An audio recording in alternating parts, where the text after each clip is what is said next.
WTR lab martial दाओ महान सम्राट #1 जीवन और मृत्यु मोती 0.02% #1 अध्याय 1 जीवन और मृत्यु मोती तियानबु किंगडम के राज्यों और काउंटियों के हर शहर में एक मार्शल आर्ट हॉल है। जब तक आप 10 साल के हैं और आपके पास मार्शल आर्ट का अभ्यास करने की योग्यता है, तब तक आप मार्शल आर्ट हॉल के छात्र बन सकते हैं और मार्शल आर्ट सीख सकते हैं। ये मार्शल आर्ट हॉल राज्यों और काउंटियों पर नियंत्रण रखने वाले संप्रदायों द्वारा स्थापित किए गए हैं, जिनका उद्देश्य संप्रदायों के लिए उत्कृष्ट प्रतिभाओं का चयन करना और युवा पीढ़ी के नए रक्त को समृद्ध करना है। युनलॉन्ग काउंटी किंगयून सिटी मार्शल हॉल हिस गहरी नींद से जागते हुए लुओ शिव ने एक सांस ली और अपने शरीर में तेज दर्द महसूस किया। तभी लुओ शिव को कुछ भयानक विचार आया। उसने जल्दी से अपना सीना छूने के लिए हाथ बढ़ाया, अपने कपड़े खोले और चिल्लाया, मोती गायब हो गए। इस चीख से उसकी छाती की टूटी पसलियों पर असर पड़ा, जिससे वह फिर से दर्द से कराहने लगा। लुओ शिव ने भौहें सिकुड़ी और उसे याद आया कि बेहोश होने से पहले क्या हुआ था। उसे याद आया कि लियू युक्सिन, जिसे वह हमेशा गुप्त रूप से प्यार करता था, को मार्शल हॉल के छात्रों के बीच कुख्यात प्लेबॉय झांग हाओ द्वारा परेशान किया गया था। वह गुस्से में आगे बढ़ा। कहने की जरूरत नहीं है कि लुओ शिव को झांग हाओ और उसके साथियों ने बुरी तरह पीटा था और ऐसा लग रहा था कि वह लियू युक्सिन के सामने अपनी ताकत दिखाना चाहता था, इसलिए उसने उसे जोर से मारा और मौके पर ही बेहोश हो गया। बेहोश होने से पहले झांग हाओ ने एक शक्तिशाली और भारी लात से उसकी छाती पर कदम रखा और उसकी पसलियां मौके पर ही टूट गईं। उसके शरीर के पास रखा हुआ मनका भी भारी प्रहार से दब गया और उसके मांस और खून में धंस गया। फिर मनका स्वोश की आवाज के साथ उसके शरीर में घुस गया। लुओ शिव का जन्म एक साधारण नागरिक परिवार में हुआ था। उनके माता पिता मार्शल आर्ट की योग्यता के बिना साधारण लोग थे। घर पर उनकी एक बड़ी बहन भी थी। उनकी दैनिक आजीविका भी उनके पिता लुओ सोंगलिन द्वारा जड़ी बूटियां इकट्ठा करने के लिए पहाड़ों में जाने से चलती थी। यह मनका लुओ शिव के पिता ने उठाया था जब वह बहुत छोटा था और जड़ी बूटियां इकट्ठा करने के लिए पहाड़ों में गया था। मनका काला और सफेद क्रिस्टल साफ और बहुत सुंदर था। चाहे गर्मी हो या सर्दी, मनके को छूने पर त्वचा को हल्की गर्मी महसूस होती थी, इसलिए जब वह बच्चा था तो यह उसका पसंदीदा खिलौना था। जब वह बड़ा हुआ तब भी उसने इसे अपने शरीर के करीब रखा। लेकिन इस क्षण मनका गायब हो गया। क्या ये सचमुच मेरे शरीर में चला गया? जैसे ही लुओ शिव इसके बारे में सोच रहा था, उसका सिर अचानक हिंसक रूप से सूज गया और उसे लगा जैसे उसकी खोपड़ी फटने वाली है। बूम! ऐसा लगा जैसे आत्मा हिंसक रूप से हिल रही थी और फिर आंखें काली हो गईं और लुओ शिव को लगा कि वह एक अंधेरे और खाली दुनिया में आ गया है। ये जगह कहाँ है? अज्ञात चीजों के डर से उत्पन्न उसकी अपनी संज्ञानात्मक सीमा से परे इस घटना ने लुओ शिव को बेहद परेशान कर दिया। अचानक अंधेरे अंतरिक्ष में रोशनी की एक किरण दिखाई दी। यह एक मनका था जो काले और सफेद प्रकाश को उत्सर्जित कर रहा था, बिल्कुल स्पष्ट, अप्रत्याशित और रहस्यमय। लुओ शिव ने उसे एक नजर में पहचान लिया। यह मनका बचपन से ही उसका पसंदीदा खिलौना था। फिर लुओ शिव की प्रतिक्रिया की प्रतीक्षा किए बिना मनका अचानक उसकी ओर उड़ गया, फिर उसके शरीर से टकराया और उसके साथ विलीन हो गया। उसी समय उनके दिमाग में भारी मात्रा में जानकारी उभरी। कुछ समय बाद कमरे में बेहोश हो चुके लुओ शिव ने अपनी आंखें खोलीं। उसने अपनी आत्मा में हल्की सी धड़कन महसूस की और उसने ये भी महसूस किया कि मनका उसके शरीर में था, मानो वह उसकी आत्मा में विलीन हो गया हो। जीवन और मृत्यु का खजाना, ब्रह्मांड के 8 बंजर भूमि, स्वर्ग और दुनिया, अरबों जीवन। जीवन शिरा मानचित्र, ये कैसी गड़बड़ है? उसके दिमाग में अतिरिक्त यादें लुओ शिव को लगभग पागल बना रही थी, लेकिन वे रहस्य से भरी थीं, जिससे उसे कुछ ज्ञान प्राप्त हुआ। काफी समय के बाद, जब तक कि वह धीरे धीरे शांत नहीं हो गया, वह बिस्तर पर पालथी मारकर बैठ गया और एक विचार के साथ उसने अपने मन में एक और आत्मा की कल्पना की, लेकिन उसके मन में उस आत्मा की नसें एक दूसरे से जुड़ी हुई हल्की सफेद रोशनी उत्सर्जित कर रही थी, जो उसके शरीर के हर हिस्से को ढक रही थी। अनमोल जीवन और मृत्यु मोती से प्राप्त ज्ञान के अनुसार इन सफेद प्रकाश नसों को जीवन शिराएं कहा जाता है। जीवन शिराएं एक दूसरे से जुड़कर जीवन शिरा आरेख बनाती हैं। अपने जीवन शिरा आरेख की कल्पना करके लुओ शिव ने पाया कि उसके शरीर में कई जीवन शिराएं हैं जो अन्य स्थानों की तुलना में बहुत धुंधली हैं। और ये धुंधली जीवन शिराएं वे चोटें हैं जो उसे झांग हाओ और अन्य लोगों द्वारा पीटे जाने के दौरान लगी थी। ये चोटें बहुत गंभीर हैं, कम से कम लुओ शिव के लिए, जो शरीर के शोधन के दूसरे स्तर पर है। अगर कोई अच्छी उपचार गोली नहीं है तो उसे ठीक होने में कम से कम 1 महीने से अधिक समय लगेगा और यह शरीर में छिपी हुई चोटों को भी छोड़ देगा, जो भविष्य की मार्शल आर्ट अभ्यास को प्रभावित करेगा। जब तक आंतरिक ऊर्जा को जीवन शिरा आरेख में धुंधले स्थानों की मरम्मत के लिए प्रसारित किया जाता है, तब तक चोट को ठीक किया जा सकता है। लुओ शिव के दिमाग में उभरी जानकारी ने उसे थोड़ा अविश्वसनीय और पूरी तरह से उसकी समझ से परे बना दिया। चाहे ये काम करे या नहीं, पहले हम इसे आजमा कर देखें। ये सोचकर लुओ शिव बिस्तर पर पैर मोड़कर बैठ गया और व्यायाम का अभ्यास करने लगा। उसकी साधना शरीर शोधन के दूसरे स्तर पर है। आंतरिक ऊर्जा त्वचा और मांस में छिपी होती है। व्यायाम के संचालन के साथ आंतरिक ऊर्जा शरीर में मेरिडियन में चलने लगती है। वह खुद को एक रहस्यमयी अवस्था में डूबा हुआ महसूस कर रहा था। उसके शरीर में आंतरिक ऊर्जा एक समृद्ध जीवन शक्ति में बदल रही थी। उसके शरीर के विभिन्न हिस्सों में लगी गंभीर चोटें तेजी से ठीक होने लगी। लुओ शिव के दृश्यांकन में उसकी जीवन शिराओं के अंधेरे क्षेत्र धीरे धीरे स्पष्ट और उज्ज्वल हो गए। क्या यही है जीवन और मृत्यु के अनमोल मोती का रहस्य? जीवन शिराओं की सीधे मरम्मत करके शरीर पर लगी चोटों को अपने आप ठीक किया जा सकता है। ये बहुत ही जादुई है। लुओ शिव अपने साथ हुए बदलावों से हैरान था। रहस्यमय जीवन और मृत्यु का मोती उसके साथ विलीन हो गया, मानो उसके पास धर्मनिरपेक्ष दुनिया से परे कुछ विशेष क्षमताएं थीं। यदि मानव शरीर घायल हो जाता है तो जीवन शिराएं क्षतिग्रस्त हो जाएंगी। यदि चोटों की मरम्मत की जाती है तो जीवन शिराएं भी ठीक हो जाएंगी और इसके विपरीत। लुओ शिव छलांग लगाकर बिस्तर से उतर गया। उसकी छाती की टूटी पसलियां ठीक हो गई थीं और दर्द भी नहीं था। उसने अपना शरीर हिलाया और सारी चोटें वास्तव में अपनी मूल स्थिति में आ गईं। हालांकि आंतरिक ऊर्जा समाप्त हो चुकी है, मैं मूल रूप से एक दूसरे स्तर का शरीर शोधन साधक हूं। मैं अपने मांस और त्वचा में केवल थोड़ी मात्रा में आंतरिक ऊर्जा संग्रहित कर सकता हूं और मैं जल्द ही ठीक हो जाऊंगा। लुओ शिव ने अपने शरीर की जांच की। इस बार वह जमीन पर पालथी मारकर बैठ गए। उनका उद्देश्य खोई हुई आंतरिक ऊर्जा को पुनः प्राप्त करने की तकनीक का अभ्यास करना था। इस तकनीक का अभ्यास करने की प्रक्रिया में उसका मन स्वाभाविक रूप से अपनी जीवन शिराओं की कल्पना करेगा और मध्यांतर में चल रही आंतरिक ऊर्जा का मार्ग स्पष्ट रूप से दिखाई देगा। पहली कक्षा से लेकर 9वीं कक्षा तक मार्शल आर्ट के 9 स्तर हैं, जिन्हें तकनीकों और मार्शल आर्ट में विभाजित किया गया है। तकनीक का स्तर जितना ऊंचा होगा, आंतरिक ऊर्जा के संचालन में उतने ही अधिक मेरिडियन और एक्यूपॉइंट शामिल होंगे और अभ्यास का प्रभाव उतना ही बेहतर होगा। यदि तकनीक निम्न श्रेणी की है तो यह विपरीत है। लुओ शियू का जन्म एक साधारण नागरिक के रूप में हुआ था और उन्होंने सबसे निचले स्तर की पहली श्रेणी की तकनीक का अभ्यास किया, जिसमें शरीर में केवल कुछ मेरिडियन और एक्यूपॉइंट शामिल थे। उन्होंने 10 साल की उम्र में मार्शल आर्ट हॉल में प्रवेश किया और 3 साल तक अभ्यास किया, लेकिन वे केवल शरीर के शोधन के दूसरे स्तर तक ही पहुंच पाए। ये देखा जा सकता है कि प्रथम श्रेणी की मार्शल आर्ट तकनीक का अभ्यास करने का प्रभाव कितना खराब है। जहां तक वह जानता है, उसके कुछ श्रेष्ठ पारिवारिक पृष्ठभूमि वाले साथियों ने उच्च स्तरीय मार्शल आर्ट तकनीकों का अभ्यास किया है और कुछ तो 5वें या यहां तक कि 6ठे स्तर के शरीर शोधन तक पहुंच चुके हैं। लुओ शियू की समझ में वह मार्शल आर्ट अभ्यास के केवल पहले 3 क्षेत्रों को ही जानता था, जो शरीर को परिष्कृत करने वाला क्षेत्र, क्यूई सागर क्षेत्र और जन्मजात क्षेत्र थे। प्रत्येक क्षेत्र को 9 स्तरों में विभाजित किया गया था, जिसका अर्थ था कि मार्शल आर्ट अभ्यास 9वें स्वर पर चढ़ने जैसा था और प्रत्येक चरण अगले से अधिक कठिन था।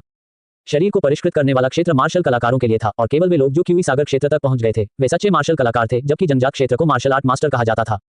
उनके जैसे मार्शल आर्टिस्ट जो शरीर शोधन के दूसरे स्तर पर थे, मार्शल आर्ट हॉल में छात्रों के बीच सबसे निचले पायदान पर थे और कुलीन परिवारों से आने वाले उन शिष्यों की नजर में वे कूड़ा और बहिष्कृत थे।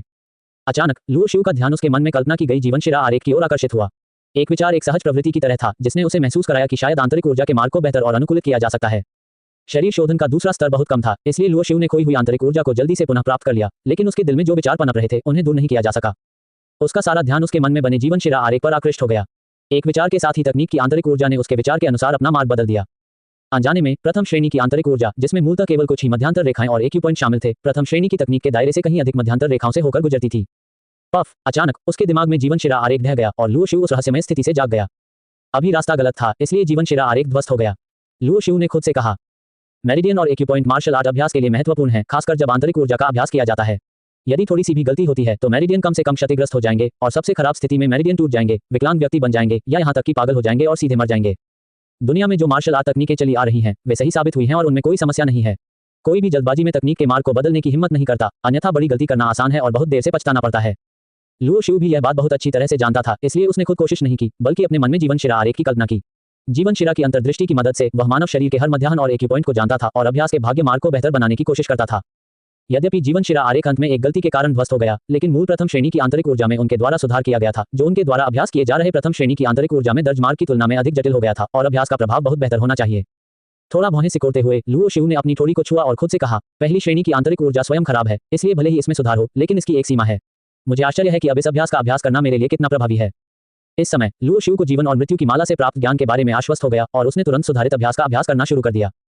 स्वर्ग और पृथ्वी की जीवन शक्ति पूरे शरीर के अंगों और छिद्रों के माध्यम से शरीर में प्रवेश करती है, अभ्यास के संचालन के तहत आंतरिक ऊर्जा में संघनित होती है और मांस में परिष्कृत होती है। शरीर के प्रशिक्षण के 9 स्तर हैं। पहले 3 स्तर त्वचा और मांस को तंदुरुस्त करने और त्वचा और मांस में थोड़ी मात्रा में आंतरिक ऊर्जा संग्रहित करने के लिए हैं।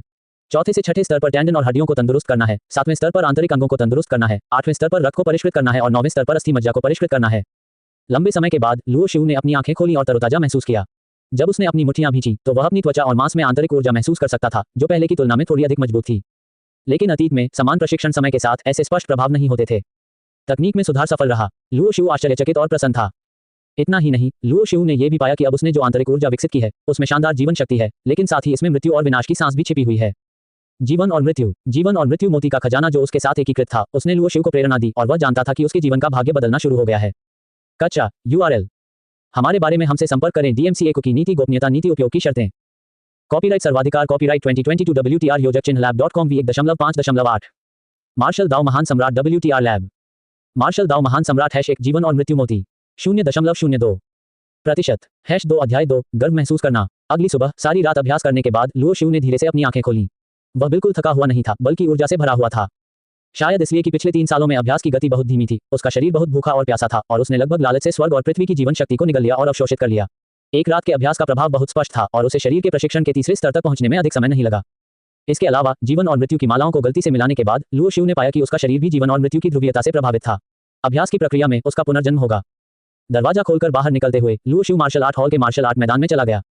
मार्शल आर्ट हॉल के कई छात्र सुबह सुबह उठकर मार्शल आर्ट के मैदान में कड़ी मेहनत करने लगे। कई लोगों ने लुओ शियू को यहां आते देखा और उनके हाव भाव थोड़े अजीब थे। क्या वह कल झांग हाओ और उसके आदमियों द्वारा पीटे जाने के बाद बेहोश नहीं हो गया था? अरे, मैंने सुना है कि यह आदमी लियू युक्सिन को पसंद करता है और जब उसने झांग हाओ को युक्सिन को परेशान करते देखा तो वह उसे बचाने के लिए दौड़ा। वह तो एक निम्न वर्गीय परिवार का एक गरीब लड़का है। वह तो खुद को देखने के लिए पेशाब भी नहीं करता। वह तो एक मेढक है जो हंस का मांस खाना चाहता है। लियू युक्सिन लियू परिवार की बेटी है। वह ऐसे निम्न वर्ग के व्यक्ति से कैसे प्यार कर सकती है? वह नहीं जानती कि आकाश कितना ऊंचा है और पृथ्वी कितनी गहरी है। रास्ते में लुओ शियू ने बहुत सारी ऐसी उपहास और व्यंग्य सुने। ये कहना असंभव है कि उसे बिल्कुल गुस्सा नहीं आया, लेकिन कल पिटने के बाद वह अच्छी तरह जानता था कि उसके पास कोई ताकत नहीं है और उसे खंडन करने का कोई अधिकार नहीं है। चूंकि कौशल में सुधार किया जा सकता है, इसलिए मार्शल आर्ट भी आंतरिक ऊर्जा को चलाने का एक तरीका है। मुझे आश्चर्य है कि क्या उन्हें भी सुधारा जा सकता है। मार्शल आर्ट क्षेत्र के एक सुदूर कोने में लुओ शिउ ने एक गहरी सांस ली और खुद को शांत किया। उसका शरीर अचानक हिलने लगा और वह एक मुद्रा में आ गया, मुक्केबाजी की तकनीकों का प्रदर्शन करते हुए। प्रत्येक चाल खुली और बंद थी और उसकी मुट्ठियां घूम रही थी, जिससे तेज हवा चल रही थी। बुलफिस्ट नामक मुक्केबाजी मार्शल आर्ट का यह सेट प्रथम श्रेणी की मार्शल आर्ट है और यह एकमात्र मार्शल आर्ट भी है जिसका वह अभ्यास करते हैं। क्योंकि King City martial arts hall मुफ्त में मार्शल आर्ट नहीं सिखाएगा, इसलिए मार्शल आर्ट विरासत प्राप्त करने के केवल 2 तरीके हैं। एक है इसे खरीदने के लिए पैसे खर्च करना। मार्शल आर्ट का ग्रेड जितना ऊंचा होगा, यह उतना ही महंगा होगा। सबसे कम प्रथम श्रेणी की मार्शल आर्ट की कीमत भी 100 टैल चांदी है। दूसरा तरीका यह है कि आप मार्शल आर्ट की साधना के एक निश्चित स्तर तक पहुंच जाएं और फिर आप मार्शल आर्ट हॉल में प्रवेश कर सैकड़ों हजारों उपन्यासों में से उच्च स्तरीय मार्शल आर्ट का चयन कर सकते हैं। लुओ शिउ ने जिस प्रथम श्रेणी की मार्शल आर्ट का अभ्यास किया था, वह पैसे से खरीदी गई थी। एक साधारण नागरिक परिवार के लिए मार्शल आर्ट खरीदने में परिवार की लगभग सारी बचत खर्च हो जाती थी। इस दुनिया में हर कोई मार्शल आर्ट का अभ्यास नहीं कर सकता। आधे से ज्यादा लोगों में मार्शल आर्ट की प्रतिभा नहीं होती। आम लोगों के लिए मार्शल आर्ट का अभ्यास करना ही आगे बढ़ने का एकमात्र तरीका है। इसलिए जिस दिन से उसने 10 साल की उम्र में मार्शल आर्ट हॉल में प्रवेश किया, तब से लुओ शिउ पूरे परिवार की उम्मीद बन गया है। बुलफिस्ट के अभ्यास के दौरान लुओ शिउ के दिमाग में जीवन शिरा आरेख दिखाई दिया और मुक्केबाजी तकनीकों के पूरे सेट का आंतरिक ऊर्जा चलने का मार्ग पूरी तरह से दिखाई दिया। निश्चित रूप से जीवन शिरा आरेख के निष्कर्ष के माध्यम से मार्शल आर्ट में भी सुधार किया जा सकता है। कोशिश करने के बाद लुओ शिउ को यह जानकर आश्चर्य हुआ कि उसका विचार वास्तव में व्यवहार्य था और वह उत्साहित था।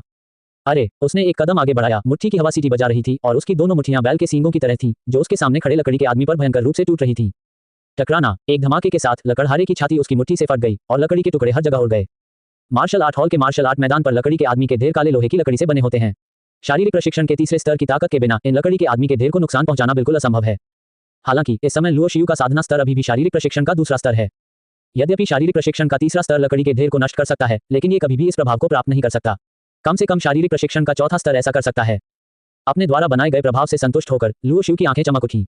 क्या इसका मतलब यह नहीं है कि अगर उसका सामना शारीरिक प्रशिक्षण के चौथे स्तर के मार्शल कलाकार से भी होता है, तो भी वह लड़ सकता है?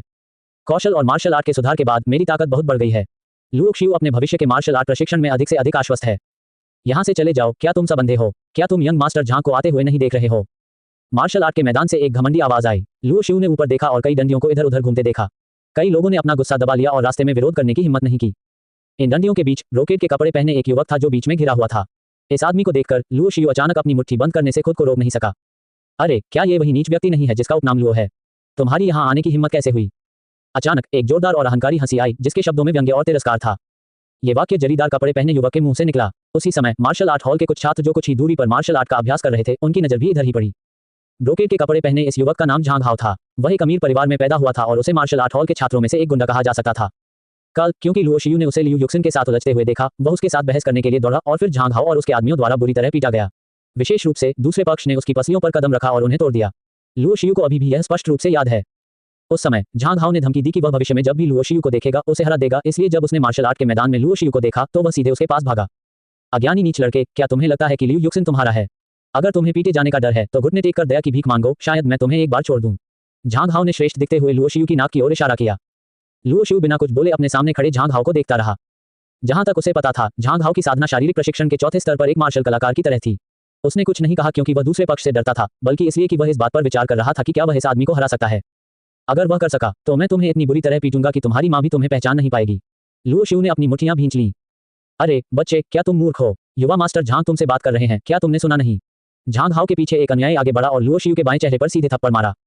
ये मस्त लड़के हमेशा से ही बहुत घमंडी रहे हैं। लुओ शिउ पर हमला करने वाले व्यक्ति का नाम ली है था। वह एक साधारण परिवार से था, लेकिन वह शक्तिशाली लोगों का पक्ष लेना जानता था। वह पूरे दिन झांग हाओ का पीछा करता रहा और कल लुओ शिउ की पिटाई में शामिल था। एक नीच व्यक्ति ही होता है। तुम एक नीच शरीर के साथ पैदा हुए हो। युवा मास्टर झांग ने तुम्हें घुटने टेकने और दया की भीख मांगने का मौका दिया। चूंकि तुम इस अवसर का लुत्फ नहीं उठा रहे हो, इसलिए मैं तुम्हें तब तक पीटूंगा जब तक तुम घुटने टेक कर दया की भीख नहीं मांगते। जैसे ही थप्पड़ लुओ शिउ के चेहरे पर लगने वाला था, लुओ शिउ ने अचानक दूसरे पक्ष का हाथ पकड़ लिया। तुम नीच व्यक्ति, वापस लड़ने की हिम्मत कैसे करोगे? ऐसा लगता है कि मैंने पिछली बार तुम्हें हल्के से नहीं मारा था। ली हाई ने गुस्से से चिल्लाया और लुओ शिउ की छाती पर लात मारी।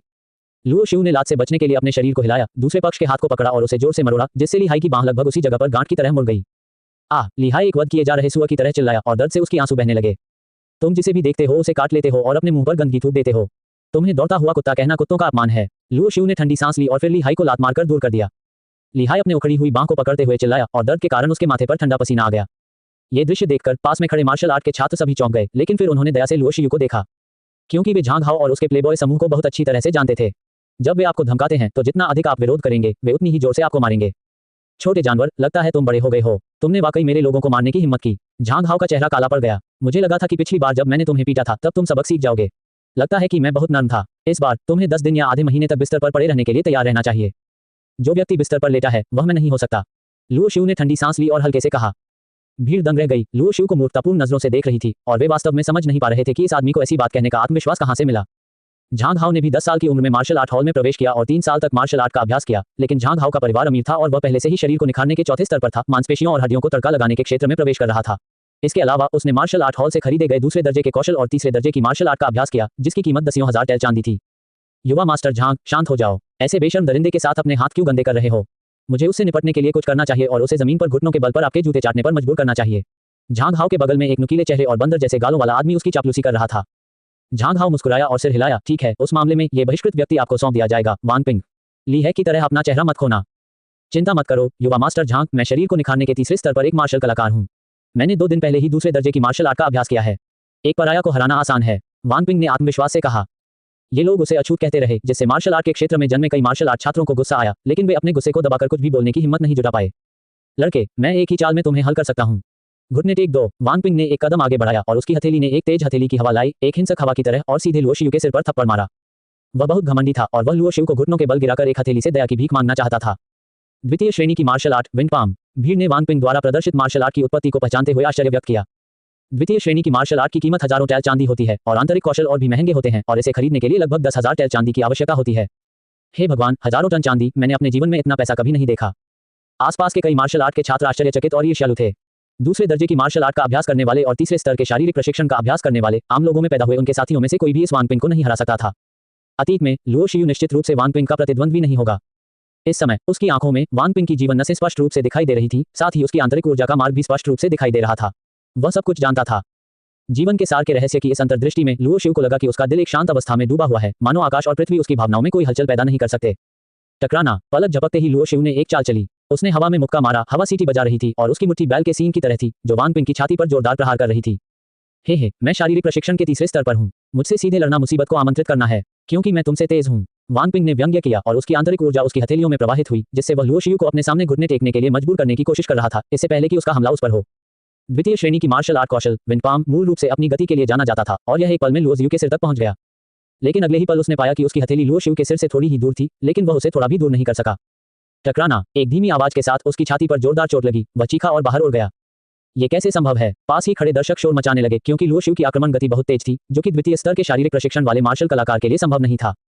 झांग हाओ का चेहरा भी थोड़ा बदल गया। आज लुओ शिउ पहले से अलग लग रहा था। वह अब एक घटिया लड़का नहीं था जिसे वह अपनी मर्जी से छेड़खानी या धमका सकता था। विपरीत दिशा में बैठे लुओ शिउ के चेहरे पर एक खाली भाव था और उसकी आंखें सभी चीजों में जीवन के सार के रहस्य को देखने में सक्षम लग रही थी, जिससे झांग हाओ कांप उठा और उसे लगा कि यह बच्चा आज बहुत अजीब है। अतीत में ली हाई और वान पिंग दोनों उसे आसानी से हरा सकते थे, लेकिन आज वह एक के बाद एक उसे हार गया। अगर ली हाई इसलिए हार गया क्योंकि उसने उसे कम आंका था, तो वान पिंग अपनी पूरी ताकत से लड़ रहा था। अचानक लुओ शिउ का शरीर हरकत में आया। इस बार उसने हमला करने की पहल की और बुलफिस्ट लॉन्च किया गया, जो सीधे झांग हाओ की ओर बढ़ा। मिस्टर झांग, क्या आपको कल मुझे पीटने में मजा आया? आज मैं आपको इतनी बुरी तरह पीटूंगा कि आपकी मां आपको पहचान नहीं पाएगी। ये देखकर कि लुओ शिउ वास्तव में उसकी ओर दौड़ा, झांग हाओ के आसपास के कई लोग मदद नहीं कर सके और आधा कदम पीछे हट गए। इन लोगों की ताकत ली है और वान पिंग के बराबर थी। अज्ञानी बहिष्कृत, क्या तुम सोचते हो कि मैं अभी जो 2 मूर्ख थे उनमें से एक हूँ? झांग हाओ को लगा कि मार्शल हॉल के छात्रों के बीच उसकी गरिमा को चुनौती दी गई है और वह गुस्से से चिल्लाया, अपनी 5 उंगलियों को पंजे में मोड़ लिया।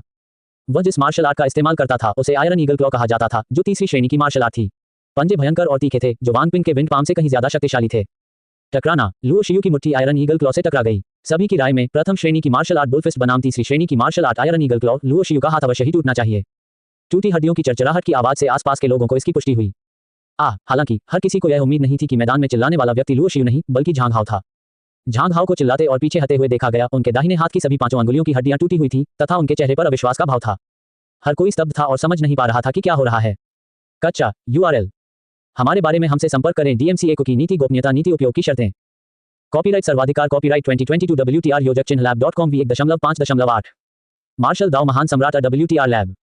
मार्शल दाओ महान सम्राट #1 जीवन और मृत्यु मोती 0.02%। #3 अध्याय 3 खेती में सुधार। केवल लुओ शिउ ही जानता था कि क्या हो रहा था। सिद्धांत के अनुसार उनकी साधना झांग हाओ की तुलना में कम थी, उनकी आंतरिक ऊर्जा उनके प्रतिद्वंद्वी की तरह अच्छी नहीं थी और उनकी मार्शल आर्ट झांग हाओ की तरह अच्छी नहीं थी, लेकिन उनकी पहली श्रेणी की तकनीक में सुधार और उन्नयन के बाद यह उनके द्वारा अभ्यास की गई तकनीक के स्तर को उन्नत करने, दूसरे ग्रेड तक पहुंचने या दूसरे ग्रेड से भी अधिक मजबूत होने के बराबर था। इसलिए भले ही यह आमने सामने की टक्कर थी, फिर भी उसकी आंतरिक ऊर्जा झांग हाओ की तुलना में ज्यादा कमजोर नहीं थी। इसके अलावा जीवन और मृत्यु मोती को मिलाने के बाद लुओ शिउ के पास एक क्षमता भी थी, यानी उसका हमला वास्तव में प्रतिद्वंद्वी की जीवन नसों को सीधे नुकसान पहुंचा सकता था। जीवन और मृत्यु की दो ध्रुवीय क्यूई, जीवन क्यूई जीवन नसों को पोषण और मरम्मत कर सकती है, जबकि मृत्यु क्यूई जीवन नसों को नुकसान पहुंचा सकती है और नष्ट कर सकती है। लुओ शियू की आंतरिक ऊर्जा जीवन और मृत्यु के दो ध्रुवों के बीच स्विच कर सकती है। यह घटना अविश्वसनीय है, इसलिए झांग हाओ की पांचों उंगलियां टूट गईं जब शक्तिशाली लोहे का ईगल पंजा लुओ शियू की मुट्ठी से टकराया। चोट लगने से जीवन शिराओं को नुकसान पहुंचेगा। इसके विपरीत, यदि जीवन शिराओं को सीधे नुकसान पहुंचाया जाता है, तो ये शरीर में किसी प्रकार की चोट के रूप में प्रकट होगा। टकराना। लुओ शियू ने जमीन पर कदम रखा, जिससे धूल उड़ने लगी और उसने अपना बुल फिस्ट खोल दिया। वह एक गुस्सैल बैल की तरह था, जो बहुत तेजी से आगे बढ़ रहा था। दाहिने हाथ की टूटी हुई डोरी के कारण झांग हाओ अपना संयम खो बैठा और सदमे और गुस्से में पीछे हट गया। चले जाओ। लुओ शियू ने झांग हाओ की छाती पर लात मारी और उसका शरीर टूटी डोरी वाली पतंग की तरह पीछे की ओर उड़ गया। दरार, हड्डी टूटने की एक और आवाज सुनाई दी और झांग हाओ की पसलियां टूट गईं। वह जमीन पर गिर पड़ा, उसे यकीन ही नहीं हो रहा था कि हालात ऐसे कैसे हो सकते हैं। कल ही उसने लोगों के एक समूह का नेतृत्व कर लुओ शियू को बुरी तरह पीटा था, लेकिन आज सब कुछ उलट गया था। मार्शल आर्ट के मैदान में एक के बाद एक चीखें गूंजने लगी और आसपास के मार्शल आर्ट के छात्र स्तब्ध चुप हो गए और आप एक पिन गिरने की आवाज सुन सकते थे। हे भगवान, क्या मैं सचमुच अंधा हूं? क्या यह आदमी वास्तव में लुओ शियू है? उसने ली है, वांग पिंग और झांग हाओ को गिरा दिया। अचानक मार्शल आर्ट क्षेत्र में कई मार्शल आर्ट छात्रों में हंगामा मच गया और हर कोई हैरान था और अजीब लग रहा था। लिहाई की एक भुजा मुड़ गई थी, हड्डियां उखड़ गई थी तथा मेरिडियन क्षतिग्रस्त हो गए थे। वांग पिंग की छाती की पसलियां टूट गईं और वह मौके पर ही बेहोश हो गया। झांग हाओ अधिक गंभीर रूप से घायल हो गया, उसके दाहिने हाथ की सभी 5 उंगलियां टूट गईं और 2 पसलियां टूट गईं। वे बचपन से ही दूसरों को पीटते आ रहे थे, लेकिन आज मार्शल आर्ट के मैदान में कई मार्शल आर्ट छात्रों के सामने उन तीनों को जमीन पर गिरा दिया गया।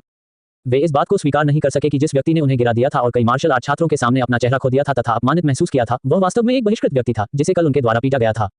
छोटे जानवर, तुमने मुझे मारने की हिम्मत की, तुम मर जाओगे। उसके शरीर में दर्द ने झांग हाओ के चेहरे को भयानक बना दिया और उसकी आंखें आक्रोश से भरी थीं। तुम अभी भी जिद्दी बनने की हिम्मत कर रहे हो। मैंने कहा था कि मैं तुम्हें इतनी बुरी तरह से पीटूंगा कि तुम्हारी मां भी तुम्हें पहचान नहीं पाएगी और मैं तुम्हारे पिता को भी तुम्हें पहचानने नहीं दूंगा। लुओ शियू ने ठंडी सांस ली और उसे फिर से लात मारने के लिए आगे बढ़ा। क्या तुम भी इतने नीच हो कि मुझसे प्रतिस्पर्धा करने लायक हो? मैं तुम्हें इसकी कीमत जरूर चुकाने पर मजबूर करूंगा, झांग हाओ ने नाराजगी से कहा। तुम अब भी मुझे धमकाने की हिम्मत कर रहे हो। लुओ शियू की आंखों में ठंडी रोशनी चमक उठी और उसने झांग हाओ की बाईं कलाई पर पैर रख दिया।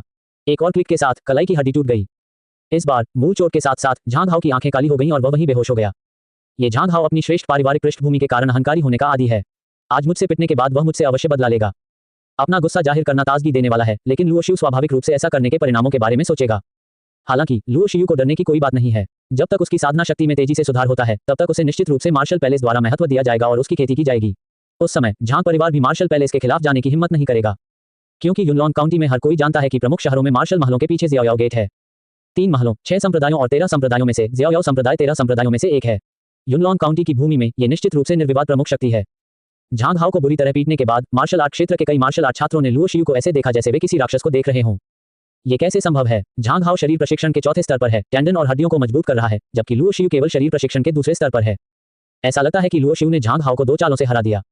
हर कोई आश्चर्यचकित था, अविश्वास की दृष्टि से लुओ शियू की आकृति को धीरे धीरे गायब होते देख रहा था। मार्शल आर्ट हॉल बहुत बड़ा है और प्रत्येक छात्र के पास एक स्वतंत्र निवास है। लुओ शियू अपने कमरे में लौट आया और कुछ उत्साह धीरे धीरे शांत हो गया। बस इतना ही है कि मैंने एक साधारण झांग हाओ को हराया है।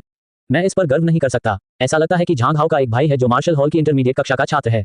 उसकी साधना कम से कम शारीरिक प्रशिक्षण के 5वें स्तर से ऊपर है। मार्शल हॉल में छात्रों की 3 कक्षाएं हैं। प्राथमिक कक्षा 10 से 13 वर्ष की आयु के छात्रों के लिए है, मध्यवर्ती कक्षा 14 से 16 वर्ष की आयु के छात्रों के लिए है और उन्नत कक्षा 17 से 18 वर्ष की आयु के छात्रों के लिए है।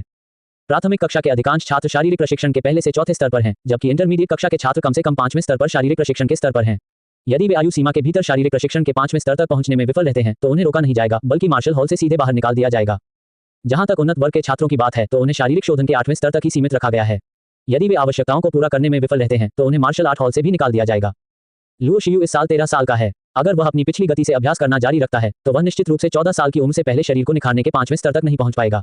एक बार जब उसे मार्शल आर्ट हॉल से निकाल दिया जाता है, तो वह न केवल उपहास और मजाक का पात्र बनेगा, बल्कि अपने माता पिता को भी निराश करेगा, जिन्होंने उसके मार्शल आर्ट प्रशिक्षण के लिए अपने परिवार की बचत खाली कर दी है। 3 महीने में वार्षिक मूल्यांकन शुरू हो जाएगा। मुझे शरीर शोधन के 5वें स्तर तक पहुंचना होगा और मूल्यांकन पास करना होगा। लुओ शियू ने अपने लिए अभ्यास का पहला लक्ष्य निर्धारित किया। अभ्यास के दौरान अनजाने में ही समय बीत जाता था। इस दौरान लुओ शियू घर से बाहर नहीं निकलता था और पहले से ही सूखा भोजन और पानी तैयार रखता था। वह बिना सोए कड़ी मेहनत करता था। जब झांग हाओ के भाई झांग हाई को इस बारे में पता चला, तो वह हमेशा लुओ शियू के लिए परेशानी खड़ी करना चाहता था, लेकिन मार्शल आर्ट हॉल का नियम था कि छात्रों के आवास में जबरन घुसने की अनुमति नहीं थी, अन्यथा उन्हें कड़ी सजा दी जाती थी। क्योंकि मार्शल कलाकारों के लिए बंद कमरे में अभ्यास में सबसे वर्जित चीज है छेड़छाड़ करना। कोई भी मार्शल आर्ट हॉल के नियमों का पालन न करने की हिम्मत नहीं करता। यहाँ तक कि असाधारण पारिवारिक पृष्ठभूमि वाले कुछ छात्रों को भी मार्शल आर्ट हॉल बर्दाश्त नहीं करेगा, क्योंकि बहुत समय पहले ऐसी ही मिसालें रही हैं। एक बार किंगयुन शहर में एक समृद्ध परिवार था। परिवार के युवा गुरु को मार्शल हॉल में किसी के साथ लड़ाई में हार का सामना करना पड़ा, इसलिए उसने लोगों के एक समूह को दूसरे पक्ष के निवास में घुसने के लिए ले लिया, जबकि दूसरा पक्ष अभ्यास कर रहा था, जिससे छात्र पागल हो गया और मर गया। इस घटना से मार्शल हॉल में काफी हलचल मच गई। केवल 3 दिनों में समृद्ध परिवार को किंगयुन शहर से पूरी तरह से निष्कासित कर दिया गया। एकांतवास की अवधि के दौरान लुओ शिउ अपने शरीर में होने वाले परिवर्तनों को स्पष्ट रूप से महसूस कर सकता था। स्वर्ग और पृथ्वी की जीवन शक्ति में सांस लेने से उसने अपने शरीर में जीवन और मृत्यु की ध्रुवता को संघनित कर दिया। उसका शरीर लगातार बेहतर हो रहा था और अभ्यास की गति पहले की तुलना में कई गुना तेज थी। उनका शरीर एक अथाह गड्ढे की तरह था। एकांतवास के दूसरे दिन उन्होंने शरीर शोधन के तीसरे स्तर को तोड़ दिया और फिर शरीर शोधन के चौथे स्तर की ओर बढ़ते हुए टेंडन्स और हड्डियों को परिष्कृत करना शुरू कर दिया। 5 दिन बाद लुओ शिउ की ताकत फिर से बढ़ गई और वह शरीर शोधन के चौथे स्तर में एक मार्शल कलाकार बन गया। शरीर को निखारने के चौथे स्तर पर पहुंचने के बाद लुओ शिउ ने पाया कि पहले दर्जे के बेहतर व्यायामों का भी अभ्यास का प्रभाव बहुत कमजोर हो गया था तथा अब पहले जैसी तेजी से प्रगति नहीं हो रही थी। आखिरकार प्रथम श्रेणी की मार्शल आर्ट की नींव बहुत खराब है और इसकी लचीलापन सीमित है। मार्शल हॉल के नियमों के अनुसार मार्शल कलाकार जो शरीर शोधन के चौथे स्तर तक पहुंच चुके हैं वे सैकड़ों हजारों कैरेट उपन्यासों के संग्रह में प्रवेश करने और दूसरे दर्जे की मार्शल आर्ट का चयन करने के पात्र हैं। एक दिन लुओ शिउ अपने कमरे से बाहर निकला। वह अपनी साधना को तेजी से सुधारना चाहता था, इसलिए उसे उच्च गुणवत्ता वाली मार्शल आर्ट की आवश्यकता थी। अछूत, तुमने अंततः बाहर आने का साहस किया। जैसे ही वह कमरे से बाहर आया, लुओ शिउ ने ब्रोकेड के कपड़े पहने एक युवक को उसे घूरते हुए देखा। ये जानवर यहाँ लोगों को काटने कहाँ से आया? लुओ शिउ उस व्यक्ति को बिल्कुल नहीं जानता था, लेकिन यह आदमी उसे अछूत कहता रहा। कोई भी व्यक्ति चाहे कितना भी पढ़ा लिखा क्यों न हो, वह गुस्सा होने से खुद को नहीं रोक सकता। तुम मुझे डांटने की हिम्मत करोगे? ब्रोकेड के कपड़े पहने युवक ठंडा दिख रहा था, उसकी आंखों में हत्या की मंशा चमक रही थी। तुम मुझे अछूत कह सकते हो, मैं तुम्हें जानवर क्यों नहीं कह सकता? क्या तुम्हें लगता है कि तुम भाग्य की संतान हो और दूसरों से श्रेष्ठ पैदा हुए हो? लुओ शिउ ने व्यंग्य किया। जरीदार कपड़े पहने युवक और भी अधिक जानलेवा था। आप बहुत बहादुर हैं, लेकिन आप जैसे निम्न वर्ग के व्यक्ति के लिए आप जितने बहादुर हैं उतनी ही जल्दी मरते हैं। लुओ शिउ ने इसे गंभीरता से नहीं लिया और व्यंग्यात्मक लहजे में कहा, तुम्हारा भाई उस निम्न वर्ग के व्यक्ति से पराजित हुआ जिसका तुमने उल्लेख किया था और पैरों तले कुचला गया, तो तुम्हारा भाई क्या है? उसके भाई के रूप में तुम क्या हो? तुम मौत की तलाश में हो। ब्रोकेड कपड़े पहने युवक पर एक हल्की रोशनी चमकी और एक दबाव लुओ शिउ की ओर बढ़ गया। आंतरिक ऊर्जा चमक रही है, जो एक मार्शल कलाकार का प्रदर्शन है जो शरीर शोधन के 7वें स्तर पर पहुंच गया है। आंतरिक ऊर्जा शुद्ध और मजबूत है। जैसा कि लुओ शिउ ने अनुमान लगाया था, ब्रोकेड कपड़ों में ये युवक झांग हाओ का भाई झांग हाई है, जो मूल रूप से दूसरे वर्ष के छात्रों के बीच एक उत्कृष्ट व्यक्ति था और अब वह शरीर शोधन के 7वें स्तर पर पहुंच गया है।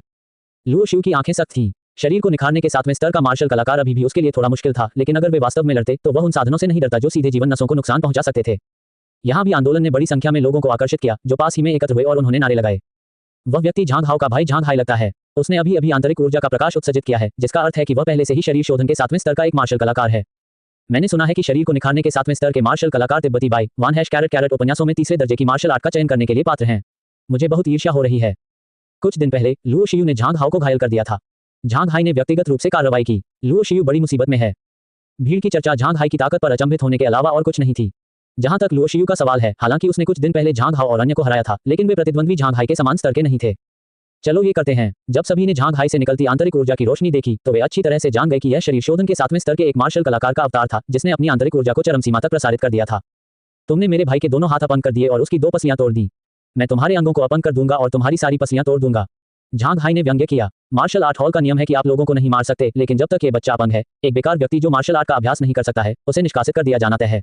जब वह मार्शल आर्ट हॉल से बाहर निकलेगा तो झांग परिवार के साधनों से एक बहिष्कृत व्यक्ति को मारना उतना ही आसान होगा जितना पानी पीना। कच्चा URL। हमारे बारे में हमसे संपर्क करें। DMCA की नीति गोपनीयता नीति उपयोग की शर्तें। कॉपीराइट सर्वाधिकार कॉपीराइट 2022 WTR योजक चिन्ह lab.com v 1.5.8। मार्शल दाओ महान सम्राट अध्याय 2 WTR लैब अध्याय 1 WTR लैब। मार्शल दाओ महान सम्राट #1 जीवन और मृत्यु मोती 0.02%। #4 अध्याय 4 सुंदर शिक्षक।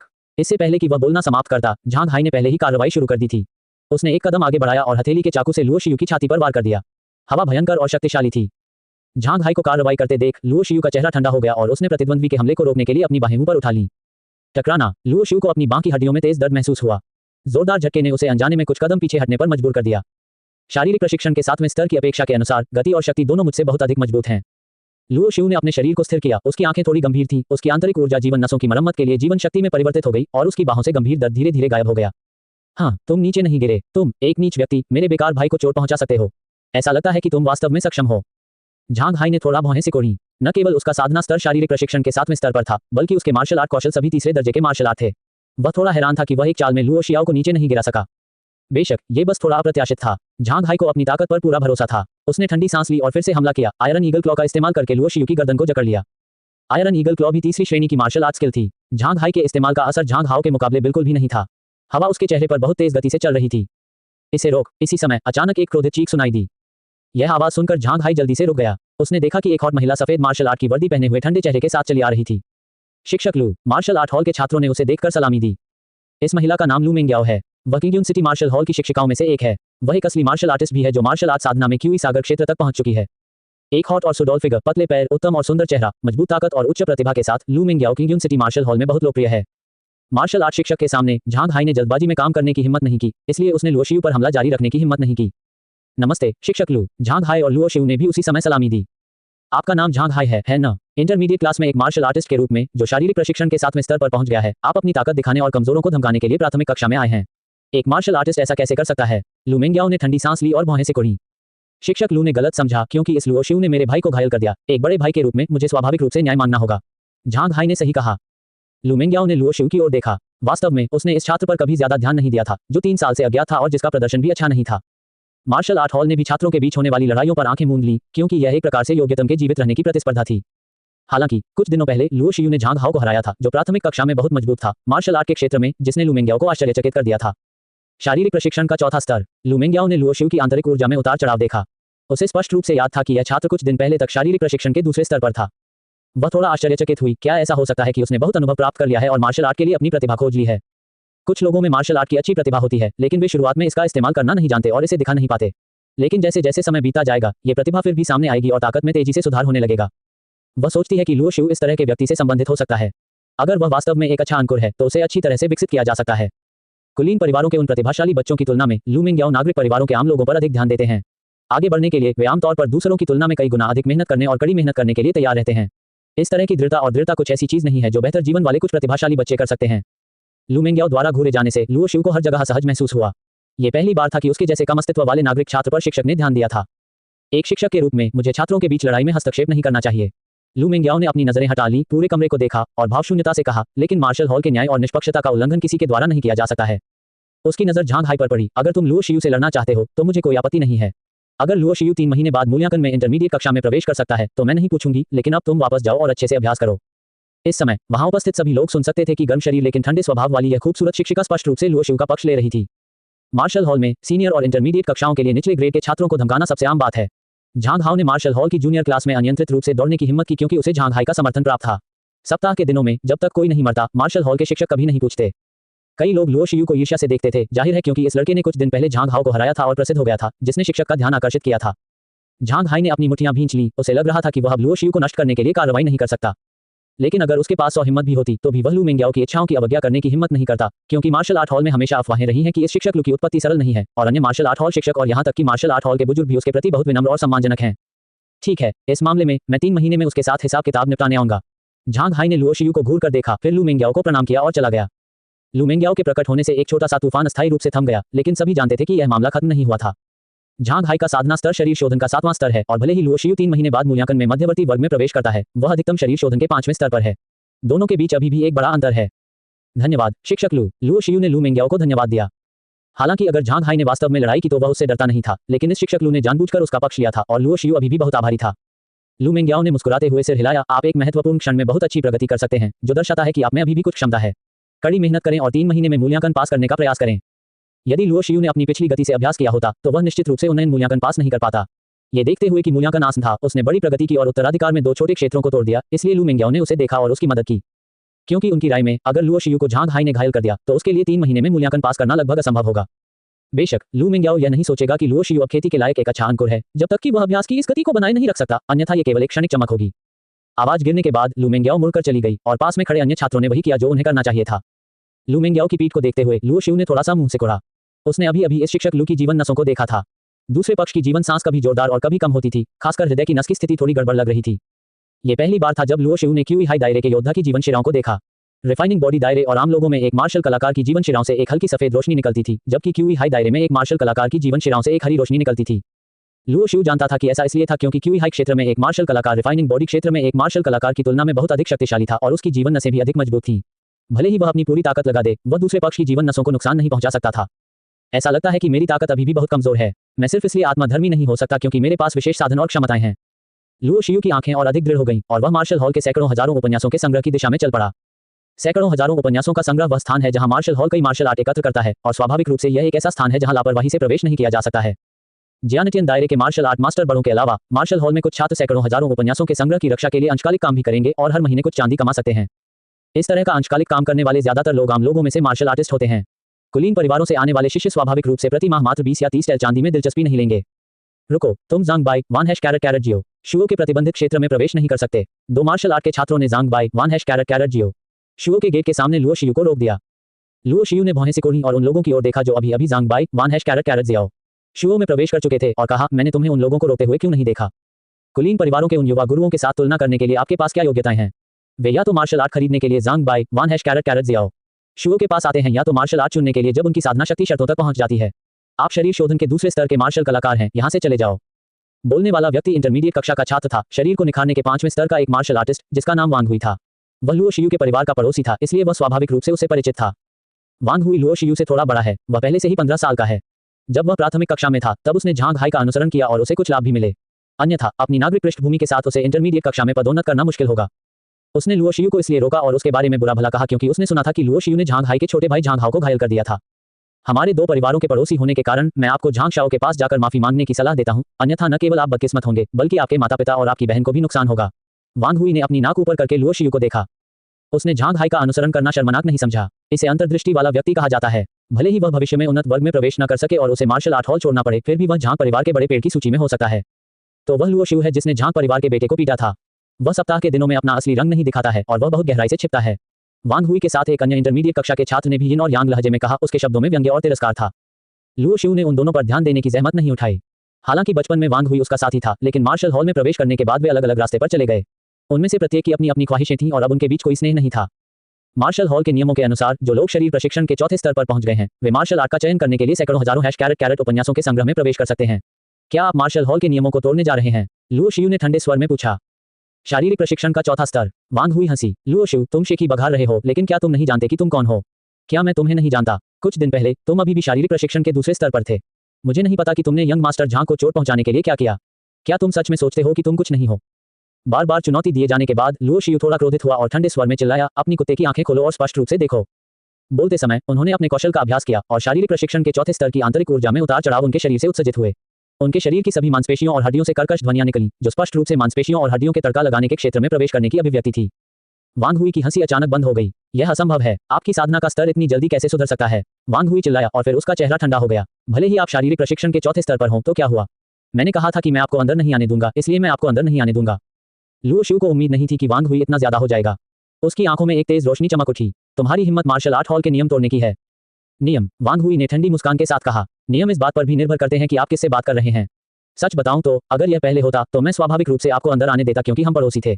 लेकिन आपने वास्तव में यंग मास्टर झांग के खिलाफ काम किया। आप तिब्बती सूत्र मंडप के इस द्वार में प्रवेश करने के बारे में सोच भी नहीं सकते। हाँ, मैंने सुना है कि तुमने यंग मास्टर झांग के भाई को घायल कर दिया है। तुम्हें नीचे ले जाना और सजा के लिए यंग मास्टर झांग को सौंपना ही सही है। एक अन्य इंटरमीडिएट कक्षा का छात्र जो वांग हुई के साथ सूत्र मंडप की रखवाली कर रहा था ने व्यंग्यात्मक लहजे में कहा। अपनी बात पूरी करने से पहले ही उसने हाथ बढ़ाकर लुओ शियू का कॉलर पकड़ लिया। इसके अलावा उसे अपनी ताकत पर पूरा भरोसा था। 5वीं शारीरिक प्रशिक्षण के स्तर पर एक मार्शल आर्टिस्ट की ताकत के साथ उसके लिए प्राथमिक कक्षा में एक छात्र को हराना कोई समस्या नहीं थी। लुओ शियू दूसरे पक्ष की विभिन्न कठिनाइयों पर वास्तव में क्रोधित था। उसने दहाड़ते हुए बैल की मुट्ठी से वार किया। उसकी मुट्ठी से हवा इतनी भयंकर थी कि वह एक बैल की रंभाने जैसी लग रही थी और एक उफनती और भयंकर शक्ति दहाड़कर बाहर निकली। कच्चा URL। हमारे बारे में हमसे संपर्क करें। DMCA की नीति गोपनीयता नीति उपयोग की शर्तें। कॉपीराइट सर्वाधिकार कॉपीराइट 2022 WTR योजक चिन्ह lab.com v1.5.8 मार्शल दाओ महान सम्राट अध्याय 3 WTR LABTR lab raw WTR lab. Martial दाओ महान सम्राट #1 जीवन और मृत्यु मोती 0.02% #5 अध्याय 5 पुस्तकालय। हाँ, तुम इतनी बहादुर हो कि तुमने वापस लड़ने की हिम्मत की। मैं लू फैंग तुम्हें बताऊंगा कि शारीरिक प्रशिक्षण के 5वें और चौथे स्तर के बीच कितना बड़ा अंतर है। वांग हुई की तरह ये लू फैंग भी एक इंटरमीडिएट कक्षा का छात्र है जो झांग हाई का अनुसरण करता है और झांग परिवार के बड़े पेड़ की सूची में शामिल होने की उम्मीद करता है। उनके जैसे कई लोग हैं। वे जानते हैं कि उनकी मार्शल आर्ट योग्यता उत्कृष्ट नहीं है। इंटरमीडिएट क्लास की सीमा है। उन्नत वर्ग में पदोन्नत होना असंभव है। जब वे 5वें या 6ठे स्तर के शारीरिक प्रशिक्षण के साथ मार्शल आर्ट हॉल के इंटरमीडिएट क्लास से स्नातक होते हैं तो वे झांग परिवार में भी प्रवेश कर सकते हैं और अच्छा उपचार प्राप्त कर सकते हैं। यही कारण है कि ये दोनों लोग इतने मेहनती हैं और कैंग बाई वान हैश कैरेट कैरेट उपन्यास के सामने लुओ शियू के लिए चीजों को मुश्किल बनाने के लिए वे सब कुछ करते हैं जो वे कर सकते हैं। यहाँ के हंगामे ने कुछ छात्रों का ध्यान भी आकर्षित किया जो कैंग बाई वान हैश कैरेट कैरेट उपन्यास में प्रवेश करने की योजना बना रहे थे। बहुत से लोग लुओ शियू के लिए चिंतित थे। जिस लू फैंग ने हमला किया था वह इंटरमीडिएट कक्षा में 5वीं स्तरीय शारीरिक प्रशिक्षण का छात्र था। प्राथमिक कक्षा का छात्र उसका विरोध कैसे कर सकता था? टकराना, मुट्ठी और हथेली आपस में टकराई जिससे एक नीरस ध्वनि निकली। लू फैंग का शरीर अचानक अकड़ गया और फिर उसके होंठ कांपने लगे और उसका चेहरा पीला पड़ गया। लू फैंग के मुंह से एक दर्दनाक चीख निकली। आवाज तीखी और चुभने वाली थी और वह पीला पड़कर पीछे हट गया और उसका पूरा दाहिना हाथ नीचे खींच लिया गया, विशेष रूप से उसके दाहिने हाथ की हड्डियां जो सभी टूट गई थीं। लू फैंग वांग हुई का चेहरा बदल गया। उसे उम्मीद नहीं थी कि उसका साथी जो शारीरिक प्रशिक्षण के 5वें स्तर पर था लुओ शियू द्वारा एक ही चाल में घायल हो जाएगा। लू फैंग दर्द से चिल्लाया और टूटी हड्डियों के दर्द से उसका पूरा शरीर कांप उठा। लुओ शियू के चेहरे पर एक भाव था, आपने मार्शल हॉल के नियमों को तोड़ा और मुझे कैंग बाई वान हैश कैरेट कैरेट उपन्यास में प्रवेश करने से रोक दिया।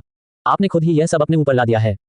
बोलते समय लुओ शिउ ने वांग हुई को ठंडे भाव से देखा। क्या तुम अभी मुझे रोकना चाहते हो?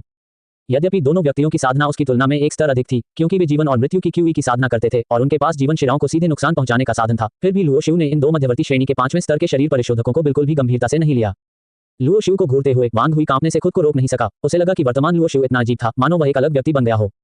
लेकिन ये याद करते हुए कि उनके पीछे झांग हाई का समर्थन था, वांग हुई तुरंत शांत हो गए और गुस्से से चिल्लाए, लुओ शिउ, आप बहुत साहसी हैं। न केवल आप कैंग बाई वन उपन्यास में अतिक्रमण करना चाहते थे, बल्कि आपने गार्ड को भी घायल कर दिया। मैं आपकी खेती को नष्ट कर दूंगा। जब वांग हुई ने यह कहा तो वह धार्मिक क्रोध से भर गया और उसकी आंतरिक क्यूई उसके पूरे शरीर में प्रवाहित हो रही थी। मैंने बेशर्म लोग देखे हैं, लेकिन तुम्हारे जितना बेशर्म आदमी नहीं देखा। वहां मौजूद हर कोई इस बात की गवाही दे सकता है कि पहले नियम तोड़ने वाला तुम ही था और तुमने ही मुझे जवाब दिया। लुओ शिउ ने व्यंग्य किया। तुम्हारे लिए अच्छा है लुओ शिउ। वांग हुई को अपने सीने में एक गांठ महसूस हुई और वह वास्तव में नहीं जानता था कि कैसे खंडन करना है। उसने देखा कि मार्शल हॉल के कई छात्र उसकी आंखों के कोने से देख रहे थे। ये सही है, मध्यवर्ती वर्ग बहुत बढ़िया है। लुओ शिउ स्पष्ट रूप से शरीर शोधन के चौथे स्तर पर है। नियमों के अनुसार वह मार्शल आर्ट का चयन करने के लिए लाखों #कैरेट उपन्यासों के संग्रह में प्रवेश कर सकता है, लेकिन उन्होंने लुओ शिउ को अंदर नहीं जाने दिया। लेकिन लुओ शिउ वास्तव में अद्भुत है। इंटरमीडिएट कक्षा में शरीर शोधन के 5वें स्तर का मार्शल आर्ट प्रशिक्षु भी उसके मुक्का का सामना नहीं कर सकता। आसपास की चर्चाओं ने वांग हुई के चेहरे को और भी बदसूरत बना दिया। वह अच्छी तरह से जानता था कि वह सही नहीं था, लेकिन अगर लुओ शिउ विकलांग था तो मार्शल हॉल निश्चित रूप से एक विकलांग व्यक्ति के लिए उसके साथ कुछ नहीं करेगा। यह उल्लेख करने की तो बात ही छोड़िए कि उसके पास झांग हाई के रूप में उसका समर्थन था। ये सोचकर वह और भी साहसी हो गया और गुस्से से बोला, लुओ शिउ, तुमने बहस करने की हिम्मत की, आज मैं तुम्हें पूरी तरह से नष्ट कर दूंगा। वह एक फ्लैश के साथ लुओ शिउ की ओर बढ़ा, मुक्का मारा और मुट्ठी हवा सीटी बजाई। लू फैंग घायल हो गया, जिससे वांग हुई डर गया, इसलिए उसने तुरंत अपनी सर्वश्रेष्ठ मार्शल आर्ट का इस्तेमाल किया। दूसरे दर्जे की मार्शल आर्ट। अब लुओ शिउ को कैसे विरोध करना चाहिए? लू फैंग लापरवाह रहा होगा और उसने दुश्मन को कम आंका होगा, इसलिए उसे नुकसान उठाना पड़ा। वांग हुई निश्चित रूप से वही गलती नहीं करेगा। शारीरिक प्रशिक्षण के 5वें स्तर पर एक मार्शल कलाकार ने अपनी नसों और हड्डियों को कठोर कर लिया है और उसकी ताकत पहले से ही मजबूत है। दूसरे दर्जे की मार्शल आर्ट के आशीर्वाद के साथ अगर शारीरिक प्रशिक्षण के चौथे स्तर पर एक मार्शल कलाकार मारा जाता है तो वह निश्चित रूप से विकलांग हो जाएगा अगर मर नहीं जाता है। मेरे रास्ते से हट जाओ, लुओ शिउ ने गुस्से से चिल्लाते हुए कहा, अभी भी प्रतिद्वंद्वी से सीधे लड़ने के लिए बुलफिस्ट का उपयोग कर रहा था। सबकी नजर में लुओ शिउ की शक्ति वांग हुई से कहीं ज्यादा खराब थी। टकराना। जब दोनों मुट्ठियां टकराईं तो वांग हुई ने अचानक एक तेज चीख निकाली। आह, मेरा हाथ! वह लड़खड़ाकर पीछे हटा, हड्डी टूटने की आवाज निकली और चुभने वाले दर्द ने वांग हुई को असहनीय बना दिया। क्या चल रहा है? हर कोई फिर से दंग रह गया। लू फैंग और वांग हुई दोनों ही शरीर शोधन के 5वें स्तर पर थे और उनकी ताकत निश्चित रूप से चौथे स्तर की तुलना में बहुत अधिक मजबूत थी, लेकिन उन दोनों को एक ही चाल में लुओ शिउ के हाथों भारी नुकसान उठाना पड़ा। क्या लुओ शिउ की मुट्ठी लोहे की बनी है? इसमें जरूर कुछ गड़बड़ है। बुलफिस्ट तो एक प्रथम श्रेणी की मार्शल आर्ट है, यह इतनी शक्तिशाली कब बन गई? हर कोई हैरान था। मार्शल आर्ट के छात्रों की नजर से वे स्वाभाविक रूप से इसमें रहस्य नहीं देख पा रहे थे। अब मैं तिब्बती बाई वन उपन्यास में प्रवेश करना चाहता हूं, क्या अभी तुम मुझे रोकोगे? लुओ शिउ ने ठंडी सांस ली और आगे बढ़ गया। लू फैंग और वांग हुई दोनों घबरा गए और अपने दाहिने हाथ ढक लिए और बार बार पीछे हट गए। लुओ शिउ, इतना घमंडी मत बनो। अगर तुमने यंग मास्टर झांग को नाराज किया तो तुम्हें भुगतना पड़ेगा। वांग हुई ने अपने दांत पीसते हुए सख्ती से चिल्लाया। मैं अहंकारी हूं। ऐसा लगता है कि आप हमेशा अहंकारी ही रहते हैं, है ना? लुओ शिउ ने सामने बैठे दो लोगों को घृणा से देखा और उनसे बकवास करने में बहुत आलसी था। यहां से चले जाओ, नहीं तो मुझे तुम्हारा दूसरा हाथ भी काटने में कोई आपत्ति नहीं है। तुम लुओ शिउ, कृतघ्न मत बनो। कोलाहलयुक्त। लुओ शिउ का चेहरा ठंडा पड़ गया और उसने अपने सामने खड़े दो लोगों को एक तेज लात मारी। वांग हुई और लू फैंग ने विरोध करने की हिम्मत नहीं की और जल्दी से चकमा दे दिया। इस समय लुओ शिउ पहले से ही ज़ांग बाई वन शुओ के सामने चला गया था। ज़ांग बाई वन शुओ के सामने लुओ शिउ ने सफेद बाल और दाढ़ी वाले एक बूढ़े व्यक्ति को क्रॉस लेग बैठे देखा। उसके और वांग हुई और लू फैंग के बीच पिछले संघर्ष में बूढ़े व्यक्ति ने शुरू से अंत तक अपनी आंखें बंद कर लीं और इसे अनदेखा कर दिया। मार्शल हॉल के छात्रों के बीच संघर्ष और झगड़े वास्तव में मार्शल हॉल का एक अलिखित नियम है कि सबसे योग्य व्यक्ति ही जीवित रहेगा। जब तक कोई भी मारा नहीं जाता, मार्शल हॉल कभी भी हस्तक्षेप नहीं करेगा। ये बुरा आदमी मार्शल हॉल का बुजुर्ग है जो कैंग बाई वन उपन्यास की रखवाली के लिए जिम्मेदार है। लुओ शिउ की आंखों में इस बुरे आदमी की जीवन नसें एक मजबूत हरी रोशनी दिखा रही हैं। जियानटियन क्षेत्र की मार्शल आर्ट का मास्टर। लुओ शिउ की आंखें सख्त थीं। जीवन की नसों के माध्यम से वह महसूस कर सकता था कि मार्शल हॉल के बुजुर्ग के शरीर में एक शक्तिशाली शक्ति छिपी हुई थी, जो कि क्यूई हाई क्षेत्र के मार्शल कलाकार श्री लू से कहीं अधिक थी। प्राथमिक कक्षा का छात्र लुओ शिउ बड़े को नमस्कार करता है। लुओ शिउ ने विनम्रता से कहा, मेरी साधना शरीर शोधन के चौथे स्तर तक पहुंच गई है और मैं द्वितीय श्रेणी की मार्शल आर्ट का चयन करने के लिए कैंग बाई वन उपन्यास में प्रवेश करना चाहता हूं। मार्शल हॉल के बुजुर्ग ने धीरे से अपनी आंखें खोली, उनकी नजर लुओ शिउ पर पड़ी, सिर हिलाया और कहा, अंदर जाओ। धन्यवाद बड़े, लुओ शिउ ने जवाब दिया और फिर मुड़कर कैंग बाई वन उपन्यास में प्रवेश किया। मार्शल हॉल के बुजुर्ग ने लुओ शिउ, लू फैंग और वांग हुई के बीच पिछले संघर्षों को देखा था। चौथे स्तर के शरीर के शोधन के लिए 5वें स्तर के शरीर के शोधन को हराना असामान्य नहीं था, इसलिए उसने इस पर बहुत अधिक ध्यान नहीं दिया। आखिरकार जो जियानटियन क्षेत्र में था उसके लिए शरीर शोधन क्षेत्र का स्तर उसका ध्यान आकर्षित करने के लिए बहुत कम था। उपन्यास मार्शल हॉल हिडन 100,000 में कई मार्शल आर्ट शामिल हैं। ऐसा कहा जाता है कि उच्चतम स्तर की मार्शल आर्ट चौथी कक्षा तक पहुंचती थी और मार्शल हॉल में केवल सर्वश्रेष्ठ छात्र ही इसका अभ्यास करने के योग्य होते थे। चौथी श्रेणी की मार्शल आर्ट का मूल्य असाधारण है। यदि आप इसे खरीदना चाहते हैं तो आप मार्शल हॉल में अधिकतम तीसरी श्रेणी की मार्शल आर्ट ही खरीद सकते हैं। चौथी श्रेणी की मार्शल आर्ट को धर्मनिरपेक्ष दुनिया में चांदी से नहीं मापा जा सकता है। लुओ शिउ के लिए चौथी कक्षा की मार्शल आर्ट अभी भी बहुत दूर है। अतीत में दूसरी कक्षा की मार्शल आर्ट पहले से ही उसका सपना थी। उपन्यास हिडन हंड्रेड ऑफ थाउजेंड्स में 3 स्तर हैं। पहले स्तर में प्रथम श्रेणी और द्वितीय श्रेणी की मार्शल आर्ट शामिल हैं, दूसरे स्तर में तृतीय श्रेणी की मार्शल आर्ट शामिल हैं और उच्चतम चौथे स्तर में चतुर्थ श्रेणी की मार्शल आर्ट शामिल हैं। लुओ शियू की चौथी स्तरीय साधना के साथ वह पहली परत में मार्शल आर्ट, आंतरिक शक्ति, मार्शल आर्ट और शरीर कौशल चुन सकता है। वह प्रत्येक में से एक चुन सकता है। पहली परत में लुओ शियू ने मार्शल हॉल के कुछ छात्रों को देखा जिन्होंने मार्शल आर्ट चुनने के लिए कैंग बाई वन उपन्यास में भी प्रवेश किया था। हवा को चीरती हुई हथेली, बाघ की मुट्ठी, विलोकैटिकिंस शारीरिक कौशल, हवा की ओर मुख करके कदम। मार्शल आर्ट के सभी प्रकार के रहस्य हैं और विविधता चकाचौंध करने वाली है। सभी मार्शल आर्ट रहस्यों को प्रकार के अनुसार शक्ति क्षेत्र, मार्शल आर्ट क्षेत्र और शरीर कौशल क्षेत्र में विभाजित किया गया है। लुओ शियू ने सबसे पहले बिजली क्षेत्र को देखा, जिनमें से अधिकांश प्रथम श्रेणी की बिजली हैं और केवल कुछ ही द्वितीय श्रेणी की बिजली हैं। निम्न श्रेणी की शक्ति आमतौर पर बहुत अलग नहीं होती है। लुओ जियू ने सबसे लोकप्रिय द्वितीय श्रेणी की आंतरिक शक्ति यिजिंदुआंगों को चुना। ये शक्ति कंडरा और हड्डी के तड़के के चरण में मार्शल कलाकारों के लिए सबसे उपयुक्त है और शरीर प्रशिक्षण के छठे स्तर तक इसका अभ्यास किया जा सकता है। इसमें शामिल कुछ मेरिडियन और एक्यू पॉइंट में पहले दर्जे की बुनियादी आंतरिक शक्ति की तुलना में अधिक लचीलापन और सुधार की गुंजाइश है, जिसका अभ्यास लुओ शियू ने पहले किया था। फिर लुओ शियू मार्शल आर्ट क्षेत्र में आया। पहली और दूसरी श्रेणी की मार्शल आर्ट ज्यादातर मुट्ठी, लात, हथेलियां और अन्य मार्शल आर्ट थी। हथियार प्रकार की मार्शल आर्ट आमतौर पर तीसरी श्रेणी से ऊपर थी। मार्शल आर्ट का अभ्यास क्रमिक प्रगति पर जोर देता है। क्योंकि उसने पहले बुलफिस्ट का अभ्यास किया था, इसलिए लुओ शियू ने दूसरे दर्जे की मार्शल आर्ट को चुना, जो कि ड्रैगन टाइगर फिस्ट नामक एक प्रकार की मुक्केबाजी भी थी। यह मुक्केबाजी भयंकर और शक्तिशाली है, जिसमें अद्भुत विस्फोटक शक्ति है। इसे शीर्ष द्वितीय श्रेणी की मार्शल आर्ट के रूप में भी वर्गीकृत किया जा सकता है। मार्शल आर्ट हॉल में कई छात्र भी हैं जो इसका अभ्यास करते हैं, लेकिन ऐसे बहुत कम लोग हैं जो वास्तव में इस मुक्केबाजी का उच्च स्तर तक अभ्यास कर सकते हैं। मार्शल आर्ट अभ्यास 2 प्रकार का होता है, एक साधना और दूसरा क्षेत्र। कहने की आवश्यकता नहीं है कि साधना शरीर प्रशिक्षण से लेकर क्यूई हाई तक और फिर जन्मजात उन्नति तक होती है। यह क्षेत्र एक रहस्यमय कथन है, जिसे मार्शल आर्ट की कलात्मक अवधारणा भी कहा जा सकता है। इसे समझने और महारत हासिल करने के लिए अत्यंत उच्च प्रतिभा की आवश्यकता होती है। शरीर की हरकत के लिए लुओ शियू ने इंच स्टेप चुना, जो एक ऐसा शारीरिक हरकत है जो एक छोटी सी जगह में तेजी से आगे बढ़ता है। इसका अभ्यास करना आसान है, लेकिन उच्च स्तर तक अभ्यास करना मुश्किल है। 3 द्वितीय श्रेणी की मार्शल आर्ट चुनने के बाद लुओ शियू काफी संतुष्ट था। लुओ शियू, तभी अचानक एक हल्की और नर्म आवाज आई। लुओ शियू ने आवाज की दिशा में देखा और देखा कि नीली स्कर्ट में एक लड़की उसे देख रही थी। मिस लियू, लुओ शियू ने मुस्कुराते हुए सिर हिलाकर अभिवादन किया। नीली स्कर्ट वाली लड़की लियू युक्सिन थी, जो कभी लुओ शियू की गुप्त क्रश थी। हालांकि वह जूनियर क्लास में था, जो दूसरे स्तर का बॉडी रिफाइनमेंट था, जबकि वह इंटरमीडिएट क्लास में थी, जो छठे स्तर का बॉडी रिफाइनमेंट था। उसकी वजह से ही लुओ शियू ने झांग हाओ को नाराज किया, जिसके कारण बाद में विभिन्न संघर्ष हुए। अगर यह अतीत में होता तो लुओ शियू उसे देखकर थोड़ा डरपोक और हीन होता, लेकिन जीवन और मृत्यु के मोतियों के सम्मेलन ने उसे बहुत आत्मविश्वास दिया। इस समय लियू युक्सिन के प्रति उसकी मानसिकता अतीत से अलग थी।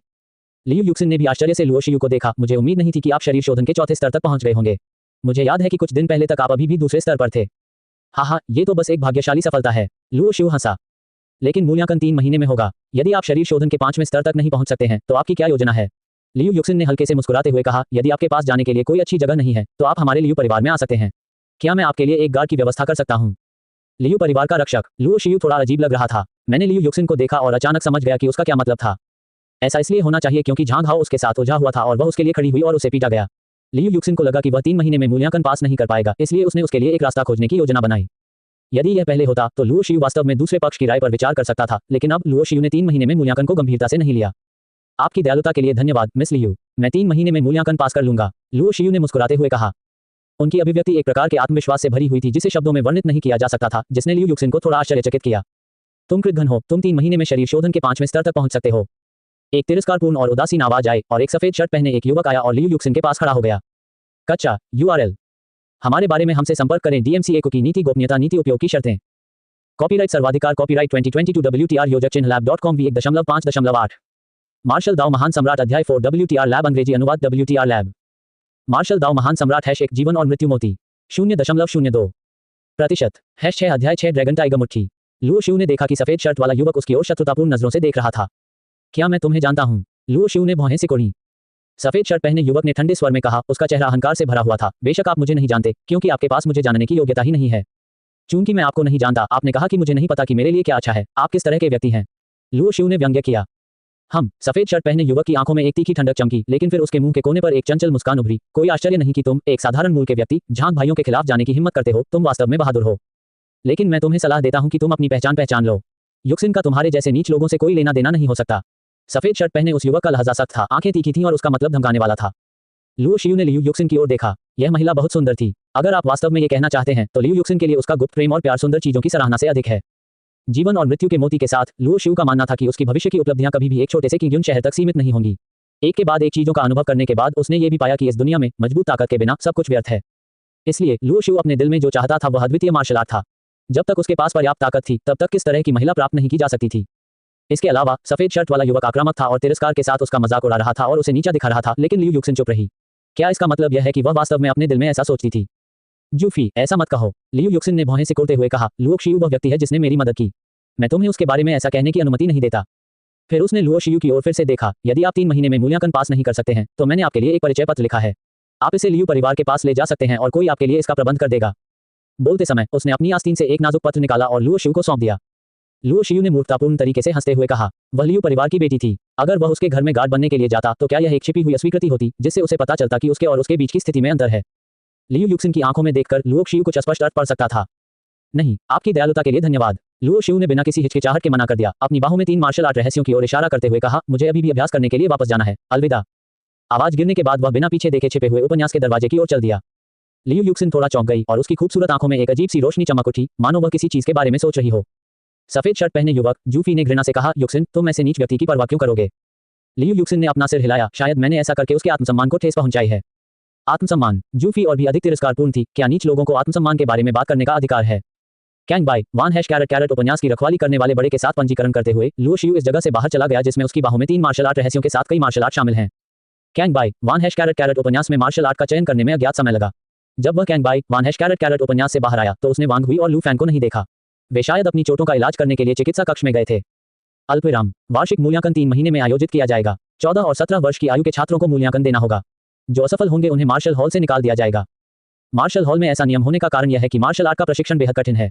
आप जितना आगे बढ़ेंगे, आगे बढ़ना उतना ही मुश्किल होगा। इसलिए मार्शल हॉल के लिए जो छात्र आवश्यकताओं को पूरा नहीं कर सकते हैं वे ऐसे लोग हैं जो साधना के लायक नहीं हैं और स्वाभाविक रूप से त्याग दिए जाएंगे। बेशक अगर प्राथमिक कक्षा के छात्र भले ही वे 14 वर्ष के न हों, शारीरिक प्रशिक्षण के 5वें स्तर तक पहुंच चुके हैं तो वे भी मूल्यांकन ले सकते हैं और सीधे मध्यवर्ती कक्षा में पदोन्नत हो सकते हैं। इंटरमीडिएट कक्षा के छात्रों को उन्नत कक्षा में पदोन्नत करने के लिए भी यही सच है। अपने कमरे में लुओ शियू ने अपने मन को शांत किया, अपने मन में जीवन शिरा आरेख की कल्पना की और यी जिन डुआंगुगोंग का अनुमान लगाया। सबसे पहले उन्हें इस द्वितीय श्रेणी की तकनीक में सुधार और उन्नयन करना था। लुओ शियू को अंततः यी जिन डुआंगुगोंग में सुधार करने में 2 दिन लगे और यह अपनी सीमा तक पहुंच गया था और इसमें और सुधार नहीं किया जा सकता था। इसके बाद लुओ शियू ने सुधारित विधि के अनुसार अभ्यास करना शुरू किया। स्वर्ग और पृथ्वी की ऊर्जा उसके शरीर की सतह पर एकत्रित हुई जिससे एक धुंधली सफेद धुंध बन गई। ऊर्जा के उसके शरीर में प्रवेश करने के बाद लुओ शियू को अपनी आत्मा की धड़कन महसूस हुई। जीवन और मृत्यु की माला के प्रभाव में उसके शरीर में अवशोषित ऊर्जा जीवन और मृत्यु की ध्रुवीय ऊर्जा में बदल गई। शरीर के शोधन के 4थे से 6ठे स्तर में टेंडन और हड्डी के शोधन का चरण शामिल है। जीवन और मृत्यु की ध्रुवीय ऊर्जा को टेंडन और हड्डियों में परिष्कृत करते हुए, टेंडन और हड्डियों की ताकत को मजबूत करते हुए आंतरिक ऊर्जा को भी टेंडन और हड्डियों में संग्रहित किया जाता है और युद्ध के दौरान इच्छानुसार इसका उपयोग किया जा सकता है। इसलिए शरीर शोधन क्षेत्र में मार्शल कलाकार का साधना स्तर जितना ऊंचा होगा, आंतरिक ऊर्जा उतनी ही अधिक होगी और ताकत उतनी ही मजबूत होगी। साधना में सूर्य और चंद्रमा नहीं है। इस बार का एकांतवास पिछले 1 से बहुत लंबा है। देखते ही देखते 1 महीना हो गया। कुछ ही दिनों पहले उन्होंने शरीर शोधन के दूसरे स्तर से शरीर शोधन के 4थे स्तर तक का सफर तय किया, लेकिन अभ्यास की गति धीमी होने लगी। एक और ऐसा इसलिए है क्योंकि साधना का स्तर जितना ऊंचा होता है, सुधार करना उतना ही कठिन होता है। दूसरी ओर यह इसलिए भी है क्योंकि लुओ शियू उन कुलीन परिवारों के शिष्यों की तरह नहीं है जिनके पास बेहतर प्रशिक्षण की स्थिति होती है। धीरे धीरे अपनी आंखें खोलते हुए लुओ शियू ने अपने शरीर में साधना के स्तर को महसूस किया और सोचा, 1 महीने के बाद मैं अंततः शरीर शोधन के 5वें स्तर तक पहुंच गया। अगर मैं कुलीन परिवारों के उन शिष्यों की तरह गोलियां ले सकता हूं और संरचनाओं का उपयोग कर सकता हूं तो मैं कम से कम 1 महीने में शरीर शोधन के 6ठे स्तर तक पहुंच सकता हूं। लुओ शियू इस मामले में असहाय था। चाहे वह गोलियां हों, संरचनाएं हों या संरचनाएं खोलने के लिए इस्तेमाल किए जाने वाले जीवन शक्ति के पत्थर हों, वे सभी महंगे थे और बहुत सारे पैसे की आवश्यकता थी। साधना स्तर में सुधार किया गया है और अगला चरण मार्शल आर्ट और शारीरिक गतिविधियां हैं। लुओ शियू बिस्तर से नीचे चला गया और कमरे में दूसरे दर्जे की martial art dragon tiger fist का अभ्यास करने लगा। मुट्ठी की हवा भयंकर थी और ऐसा लग रहा था कि ड्रैगन की दहाड़ और बाघ की दहाड़ थी। शक्ति पिछले बुलफिस्ट की तुलना में बहुत अधिक मजबूत थी। लेकिन लुओ शियू संतुष्ट नहीं था। उसने इस मार्शल आर्ट को और बेहतर बनाने के लिए अपने मन में जीवन शिरा आरेख की कल्पना की। जीवन और मृत्यु की 2 चरम सीमाओं की आंतरिक ऊर्जा उसके शरीर और हड्डियों में प्रवाहित हो रही थी। जीवन के रहस्य और मृत्यु की भयावहता में कुछ गहन सत्य समाहित थे जो उसके शरीर और आत्मा में अंकित थे। यह अनुभूति बहुत ही अद्भुत थी।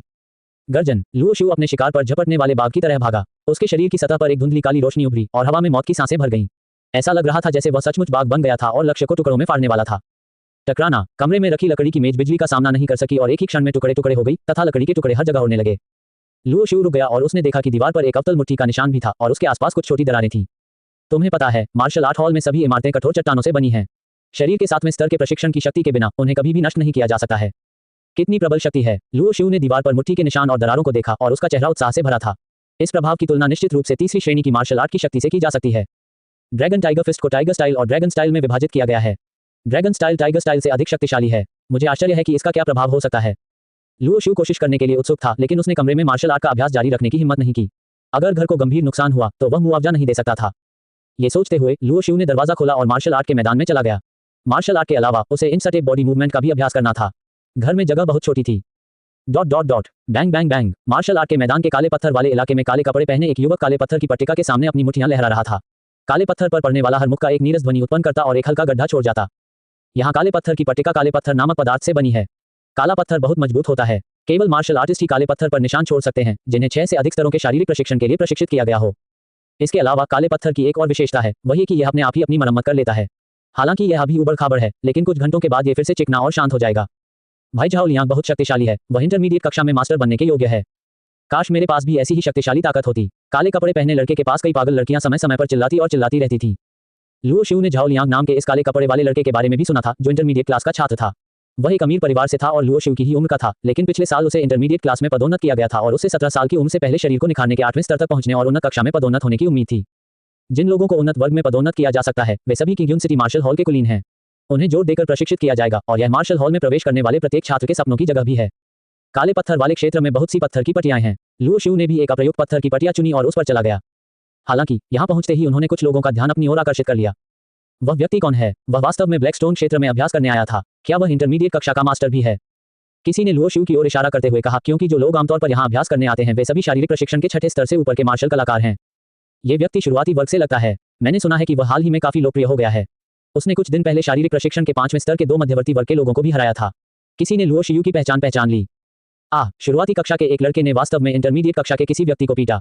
कुछ लोग जिन्होंने लुओ शिउ के बारे में कभी नहीं सुना था, वे जिज्ञासा से भरे हुए थे। हाँ, शारीरिक प्रशिक्षण के 6ठे स्तर की ताकत के बिना आप काले पत्थर पर जरा सा भी निशान नहीं छोड़ सकते। क्या आप वास्तव में सोचते हैं कि शारीरिक प्रशिक्षण के 5वें स्तर को हराने के बाद आप एक मास्टर हैं?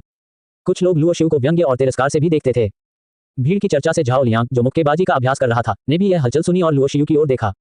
ब्लैकस्टोन क्षेत्र शुरुआती वर्ग के कचरे के लिए जगह नहीं है। झाओ लियांग ने थोड़ा अहंकार और अशिष्टता के साथ कहा। लुओ शिउ ने इसे गंभीरता से नहीं लिया और अपने सामने पड़ी काली पत्थर की पट्टी पर मुक्का मार दिया। यह आदमी बहुत अज्ञानी है। देखते हैं वह खुद को कैसे मूर्ख बनाता है। ये सही है, ये सही है। क्या वह सोचता है कि वह भाई झाओ लियांग की तरह एक मास्टर है? टकराना। मुट्ठी काले पत्थर की पट्टिका से टकराई। मुक्का शक्तिशाली और भारी था। लुओ शिउ ने किसी मार्शल आर्ट का उपयोग नहीं किया, न ही उसने इसे आशीर्वाद देने के लिए अपनी आंतरिक ऊर्जा का उपयोग किया। पत्थर की पटिया पर एक हल्का सा गड्ढा दिखाई दिया, जो कि झाओ लियांग के हमले से पत्थर की पटिया पर पड़े निशान से बहुत अलग नहीं था। लुओ शिउ ने चुपके से सिर हिलाया। जीवन और मृत्यु मोती को मिलाने के बाद से न केवल उसकी साधना में तेजी से सुधार हुआ है, बल्कि उसकी शारीरिक फिटनेस भी किसी तरह के परिवर्तन और उदात्तीकरण से गुजर रही है। शुद्ध शारीरिक शक्ति शारीरिक प्रशिक्षण के 6ठे स्तर के बराबर हो सकती है। उसी समय वे मार्शल आर्ट के छात्र जो उसे खुद को मूर्ख बनाते हुए और लुओ शिउ पर हंसते हुए देखने के लिए तैयार थे, अचानक किसी ने उनका गला घोंट दिया और उनके चेहरों की मुस्कान गायब हो गई। झाओ लियांग ने भी भौहें सिकोड़ी। प्राथमिक कक्षा में उसकी नजर में एक बेकार बच्चा वास्तव में उसके समान स्तर प्राप्त कर सकता है, जिससे उसे बहुत शर्मिंदगी महसूस हुई। उसने अभी अभी अपनी आंतरिक ऊर्जा को चरम सीमा तक बढ़ाया होगा और फिर मुक्केबाजी मार्शल आर्ट का प्रयोग किया होगा ताकि वह काले पत्थर की पट्टिका पर निशान छोड़ सके। हाँ, मुझे भी ऐसा ही लगता है। अन्यथा वह शुरुआती कक्षा का बच्चा इस स्तर को कैसे प्राप्त कर सकता है? क्या आपको ऐसा नहीं लगता, भाई झाओ लियांग? किसी को पूछते हुए सुनकर झाओ लियांग ने अपने हाथ पीछे कर लिए, दूसरों को निर्देश देने वाले एक विशेषज्ञ की तरह दिखते हुए कहा, आपका अनुमान सही है। भले ही मैं काले पत्थर की पट्टिका पर कोई निशान छोड़ना चाहता हूं, मुझे इसे आशीर्वाद देने के लिए आंतरिक ऊर्जा का उपयोग करना होगा। भाई झाओ लियांग ने ऐसा कहा। इस लुओ शिउ ने यह प्रभाव पैदा करने के लिए मार्शल आर्ट की शक्ति उधार ली होगी। मार्शल आर्ट का क्या उपयोग है? ये शर्मनाक है। हालांकि इन लोगों के बोलने से पहले लुओ शिउ ने काले पत्थर की पट्टिका पर फिर से मुक्का मारा। इस मुक्के में उसने अभी भी मार्शल आर्ट का उपयोग नहीं किया, बल्कि जीवन और मृत्यु के 2 ध्रुवों की आंतरिक ऊर्जा को आशीर्वाद दिया। बूम! यह मुक्का इतना शक्तिशाली था कि काले पत्थर की वह पटिया, जो चट्टान की तरह ठोस थी, हल्की सी हिल गई। काले पत्थर की पट्टिका पर मुट्ठी का स्पष्ट निशान दिखाई दिया, जिससे झाओ लियांग सहित आसपास के सभी लोग अपनी आंखों पर विश्वास न कर पाने के कारण शून्य दृष्टि से देखने लगे। कच्चा URL। हमारे बारे में हमसे संपर्क करें। DMCA की नीति गोपनीयता नीति उपयोग की शर्तें। कॉपीराइट सर्वाधिकार कॉपीराइट 2022 WTR योजक चिन्ह lab.com v1.5.8। मार्शल दाओ महान सम्राट WTR लैब। मार्शल दाओ महान सम्राट #1 जीवन और मृत्यु मोती 0.02%। #7 अध्याय 7 हार स्वीकार करें। लुओ शिउ मुस्कुराया, अपने दूसरे मुक्के के प्रभाव से संतुष्ट था। शारीरिक प्रशिक्षण के 6ठे स्तर पर एक मार्शल कलाकार काले पत्थर की पट्टिका पर एक उथला निशान छोड़ सकता है, लेकिन इस प्रभाव को प्राप्त करने के लिए कम से कम 7वें स्तर का शारीरिक प्रशिक्षण ऐसा कर सकता है। इससे पता चलता है कि उसकी ताकत शारीरिक प्रशिक्षण के 7वें स्तर के बराबर है। बेटे, यहाँ अपनी मार्शल आर्ट दिखाने का क्या मतलब है? अगर तुम में क्षमता है तो अपनी मार्शल आर्ट का इस्तेमाल करके देखो। झाओ लियांग ने भौहें सिकोड़ी और चिल्लाया, ये सोचकर कि लुओ शिउ का व्यवहार निस्संदेह उसकी सुर्खियां चुरा रहा था। मैं आपकी बात क्यों सुनूं? लुओ शिउ ने उसकी ओर उदासीनता से देखा। हंस, तुम कोशिश करने की हिम्मत नहीं कर सकते, जो साबित करता है कि तुम्हारे पास क्षमता नहीं है। चूंकि तुम्हारे पास क्षमता नहीं है, इसलिए यहाँ खुद को शर्मिंदा मत करो। झाओ लियांग ने बहुत दृढ़ता से कहा। ये सही है, ये सही है। मुझे नहीं पता कि मैंने शक्तिशाली मार्शल आर्ट कहाँ से सीखा है, इसमें दिखाने जैसा क्या है? मार्शल आर्ट ताकत का प्रतिनिधित्व नहीं करता है। कुछ लोगों में कुछ क्षमता होती है, लेकिन वे नहीं जानते कि आकाश कितना ऊंचा है और पृथ्वी कितनी गहरी है, और वे हर जगह दिखावा करते हैं। ये वास्तव में घृणित है। आसपास के कई अन्य लोगों ने भी यही कहा और लुओ शिउ को नीची नजर से देखा। लुओ शिउ चुपचाप हंस पड़ा और मार्शल आर्ट के छात्रों के तर्क को सुनकर अवाक रह गया। बेटा, तुम किस बात पर हंस रहे हो? झाओ लियांग ने नाक भान से कुड़ी। मैं तुम लोगों पर हंस रहा हूं जो आत्मधर्मी और अहंकारी हैं। तुम दूसरों पर हंसते हो जबकि तुम्हारे पास कोई योग्यता नहीं है। लुओ शिउ ने तिरस्कारपूर्वक कहा। तुम्हारी हिम्मत कैसे हुई? तुम किसे अक्षम कह रहे हो? झाओ लियांग का चेहरा ठंडा हो गया, खासकर लुओ शिउ की आंखों में तिरस्कार, जिसने उसे और भी क्रोधित कर दिया। शरीर शोधन के छठे स्तर की आभा ने आसपास के कुछ लोगों को उदास महसूस कराया। मैं किसके बारे में बात कर रहा हूं, ये वह खुद जानता है। लुओ शिउ प्रतिद्वंद्वी की आभा से डरता नहीं था और आंतरिक ऊर्जा का उतार चढ़ाव भी उसके शरीर से फैल गया। शारीरिक प्रशिक्षण का 5वां स्तर। ये लुओ शिउ 1 महीने पहले चौथे स्तर पर लग रहा था। केवल इतना ही नहीं, मैंने सुना है कि दूसरे स्तर से चौथे स्तर तक जाने में उसे केवल कुछ ही दिन लगे और अब 1 और महीना बीत चुका है और वह 5वें स्तर पर पहुंच गया है। मुझे लगता है कि यह आदमी यहाँ दिखावा करने आया है। कुछ दिन पहले उसने इंटरमीडिएट कक्षा के 2 लोगों की पिटाई की थी, जिससे पता चलता है कि वह इंटरमीडिएट कक्षा के छात्रों को गंभीरता से नहीं लेता है। लुओ शिउ ने उन लोगों पर ध्यान देने की जहमत नहीं उठाई जो कह रहे थे कि अंगूर खट्टे हैं क्योंकि वे उन्हें खा नहीं सकते। उसने मूल रूप से ड्रैगन टाइगर फिस्ट का अभ्यास करने के लिए यहाँ आने की योजना बनाई थी, लेकिन इन लोगों द्वारा परेशान किए जाने के बाद उसका मूड खराब हो गया। बेटा, तुम बहुत घमंडी हो। मैंने सुना है कि पिछली बार झांग हाई तुम्हें सबक सिखाना चाहता था, लेकिन टीचर लुई तुम्हें बचाने के लिए आए थे, वरना तुम बहुत पहले ही बेकार हो गए होते। झाओ लियांग लुओ शिउ की ओर व्यंग्यात्मक लहजे में चलते हुए बोला, तुमने अभी कहा कि मुझमें कोई योग्यता नहीं है। क्या तुम मुझसे शर्त लगाने की हिम्मत करोगे? कौन सी शर्त? लुओ शिउ ने भौहें से कुड़ी। बेशक, हम देखेंगे कि कौन काले पत्थर की पट्टिका पर अधिक गहरा निशान छोड़ सकता है। क्या तुम अभी बहुत घमंडी नहीं थे? क्या तुम प्रतिस्पर्धा करने की हिम्मत रखते हो? झाओ लियांग ने अहंकार और आत्मविश्वास से कहा। ये सही है, तुम प्राथमिक कक्षा से ही बेकार हो और तुम्हें दिखावा करने की हिम्मत है। अगर तुम में क्षमता है तो झाओ लियांग के साथ प्रतिस्पर्धा करो। अगर वह झाओ लियांग को हरा सकता है तो मैं काले पत्थर की गोली खा लूंगा। अगर वह उसकी तरह थोड़ी सी क्षमता के साथ हर जगह दिखावा कर सकता है। आसपास के लोगों ने भी ऐसा ही किया और उनके शब्द लुओ शिउ का और भी अधिक खुला उपहास और अपमान करने वाले थे। लुओ शिउ को इस उबाऊ प्रतियोगिता में कोई दिलचस्पी नहीं थी, लेकिन वह ये भी जानता था कि अगर उसने झाओ लियांग के साथ प्रतिस्पर्धा करने से इनकार कर दिया तो ये लोग नहीं जान पाएंगे कि वह किस तरह का व्यक्ति होगा। उसके मुंह के कोने पर व्यंग्यात्मक मुस्कान उभरी और उसने कहा, तुम कैसे शर्त लगाना चाहते हो? ये देखकर कि लुओ शिउ वास्तव में सहमत हो गया, झाओ लियांग दंग रह गया और फिर उसने अपने दिल में ये सोचकर उपहास किया कि यह बच्चा वास्तव में नहीं जानता कि कैसे जीना या मरना है। हे, चूंकि हम जुआ खेलने जा रहे हैं, इसलिए स्वाभाविक रूप से हमें कुछ दांव लगाने होंगे। मुझे लगता है कि तुम्हारे जैसे गरीब लड़के के पास ज्यादा जुआ खेलने का जोखिम नहीं है। ऐसा क्यों न किया जाए, हारने वाला जीतने वाले के सामने झुक जाए और अपनी गलती मान ले। झाओ लियांग ने ऐसा कहा। उसे यकीन था कि लुओ शिउ उसे हरा नहीं पाएगा। आखिरकार वह शारीरिक प्रशिक्षण के छठे स्तर पर था और तीसरी श्रेणी की मार्शल आर्ट का अभ्यास करता था। अगर वह अपनी पूरी ताकत लगाता तो वह निश्चित रूप से स्पष्ट निशान छोड़ सकता था। और लुओ शिउ एक साधारण परिवार का गरीब लड़का था। वह ज्यादा से ज्यादा दूसरे दर्जे की मार्शल आर्ट का अभ्यास करता था। उसकी साधना उसकी खुद की साधना से कम थी। उसे हराने का कोई कारण नहीं था। यहाँ के आंदोलन ने बहुत से दर्शकों को आकर्षित किया। एक व्यक्ति ने 10 फैलाए, 10 ने 100 फैलाए। जब उन्होंने सुना कि कोई झाओ लियांग के साथ प्रतिस्पर्धा करना चाहता है तो अधिक से अधिक लोग दौड़ पड़े। लुओ शिउ को उम्मीद नहीं थी कि झाओ लियांग इतना कपटी है। शर्त थी कि वह झुककर अपनी गलती स्वीकार करेगा। अगर वह सच में हार गया और सबके सामने घुटने टेक कर झुक गया तो वह जीवन में कभी अपना सिर नहीं उठा पाएगा। जो भी हारेगा वह झुककर अपनी गलती स्वीकार करेगा। इस आदमी ने अभी अभी कहा कि दूसरे लोग अक्षम हैं। इस बार देखते हैं कि वह क्या करने में सक्षम है। ठीक कहा, वहां मौजूद हर व्यक्ति इसका गवाह है। मुझे नहीं लगता कि वह इससे इनकार करने की हिम्मत कर सकता है। बहुत से लोग अच्छे मूड में हैं। मार्शल हॉल के छात्रों के बीच इस तरह की बात आम है। ठीक है, मैं सहमत हूँ। लुओ शियाओ ने तुरंत सहमति जताई। दूसरा पक्ष बहुत आक्रामक था और उसका विनम्र होने का कोई इरादा नहीं था। वह झाओ लियांग को उसे उकसाने के परिणामों का स्वाद चखने देना चाहता था। साथ ही लुओ शिउ ने भी इस घटना का इस्तेमाल अपने अधिकार को स्थापित करने के लिए करने की योजना बनाई। एक तरफ इससे कुछ लोगों को उसके लिए परेशानी खड़ी करने से रोका जा सकेगा। दूसरी तरफ जितना बेहतर वह प्रदर्शन करेगा, मार्शल हॉल के शिक्षकों और बड़ों का ध्यान आकर्षित करना उतना ही आसान होगा। लुओ शिउ अपने परिवार की पृष्ठभूमि को बहुत अच्छी तरह से जानता था। इससे कोई फर्क नहीं पड़ता कि उसे मार्शल हॉल में कुलीन परिवारों से कुछ शिष्य मिले या नहीं, लेकिन एक बार जब वह मार्शल हॉल से बाहर निकल गया तो कुछ लोग निश्चित रूप से उसके खिलाफ बेईमानी से जवाबी कार्रवाई करेंगे। लेकिन अगर उसे मार्शल हॉल द्वारा महत्व दिया जाता तो उसकी स्थिति पूरी तरह से अलग होती। हाँ, बच्चे, तुम मर गए। झाओ लियांग बेतहाशा हंसा। उसकी आंतरिक ऊर्जा प्रवाहित हुई और वह अचानक चिल्लाया, अपनी आंखें खोलो और स्पष्ट रूप से देखो। लुओ गुआंग मुट्ठी। झाओ लियांग की मुट्ठी से हल्की रोशनी निकली। आमतौर पर शरीर को परिष्कृत करने का केवल 7वां स्तर ही आंतरिक ऊर्जा को चमका सकता है। ये देखा जा सकता है कि उसने जो मार्शल आर्ट किया वह एक उच्च स्तरीय मार्शल आर्ट होना चाहिए और उसने जो कौशल का अभ्यास किया वह कम से कम तीसरे स्तर का था। बूम! काली पत्थर की पटिया हिली और एक धीमी सी आवाज निकली। झाओ लियांग ने अपनी पूरी ताकत लगा दी और उसकी मुट्ठी ने पत्थर की पटिया पर एक स्पष्ट निशान छोड़ दिया। बहुत शक्तिशाली। पास में खड़ी भीड़ ने आश्चर्य व्यक्त किया। मैंने अभी झाओ लियांग की मुट्ठी से आंतरिक ऊर्जा का प्रकाश निकलते देखा, जो दर्शाता है कि उनके हमले की तुलना शारीरिक प्रशिक्षण के 7वें स्तर से की जा सकती है। खैर, हालांकि इसकी तुलना शारीरिक प्रशिक्षण के वास्तविक 7वें स्तर से नहीं की जा सकती, लेकिन ये बहुत दूर नहीं है। ऐसा लगता है कि झाओ लियांग की साधना लगभग सफल होने वाली है। लोग आश्चर्यचकित थे और साथ ही वे झाओ लियांग की मार्शल आर्ट की प्रतिभा से ईर्ष्या भी कर रहे थे। मार्शल आर्ट अभ्यास में प्रतिभा बहुत महत्वपूर्ण है। एक ही समय और एक ही संसाधनों के साथ कुछ लोग 10 साल के अभ्यास के बाद 1 साल के अभ्यास में एक प्रतिभाशाली व्यक्ति के समान परिणाम प्राप्त करने में सक्षम नहीं हो सकते हैं। इतना ही नहीं, उसी मार्शल आर्ट के लिए उच्च प्रतिभा वाले लोगों द्वारा रहस्य को समझने और अधिक शक्ति का प्रयोग करने की संभावना अधिक होती है। झाओ लियांग को 13 साल की उम्र में इंटरमीडिएट क्लास में पदोन्नत किया गया था और भविष्य में वह लगभग उन्नत वर्ग के सदस्यों में से एक था। मार्शल आर्ट के लिए उनकी प्रतिभा सभी के लिए स्पष्ट है। बेटा, अब तुम्हारी बारी है। रुको और मेरे सामने झुको और अपनी गलतियां स्वीकार करो। झाओ लियांग ने गर्व से लुओ शिउ को देखा। काले पत्थर की पट्टिका पर 2 मुट्ठी के निशान स्पष्ट रूप से दिखाई दे रहे थे। एक लुओ शिउ द्वारा पहले बनाया गया मुट्ठी का निशान था और दूसरा झाओ लियांग द्वारा अभी अभी अपनी पूरी ताकत से बनाया गया मुट्ठी का निशान था। हालांकि झाओ लियांग की मुट्ठी का निशान लुओ शियू की तुलना में अधिक स्पष्ट और गहरा था। लुओ शियू ने कुछ नहीं कहा। इस समय उसके शब्द चाहे कितने भी सुंदर क्यों न हो, वे ताकत के साथ बोलने जितना आश्वस्त करने वाले नहीं होंगे। टाइगर स्टाइल, वह धीरे से चिल्लाया और उसका शरीर अचानक हरकत में आया। पहाड़ से उतरते बाघ की गति के साथ उसने काले पत्थर की पट्टिका पर मुक्का मारा। क्या ये ड्रैगन टाइगर मुट्ठी है? मैंने सुना है कि हालांकि यह ड्रैगन टाइगर फिस्ट एक दूसरे दर्जे की मार्शल आर्ट है, लेकिन कई लोग जो इसका अभ्यास करते हैं वे केवल प्रकृति के लिए हैं लेकिन आकर्षण के बिना। लुओ शियू द्वारा प्रदर्शित मुद्रा को देखकर ऐसा लगता है कि वह पहले से ही इसका सार समझ चुका है। नहीं, ऐसा नहीं हो सकता। इस बच्चे में मार्शल आर्ट की इतनी उच्च प्रतिभा है। लुओ शियू के प्रदर्शन ने भी खूब वाहवाही बटोरी। टकराना।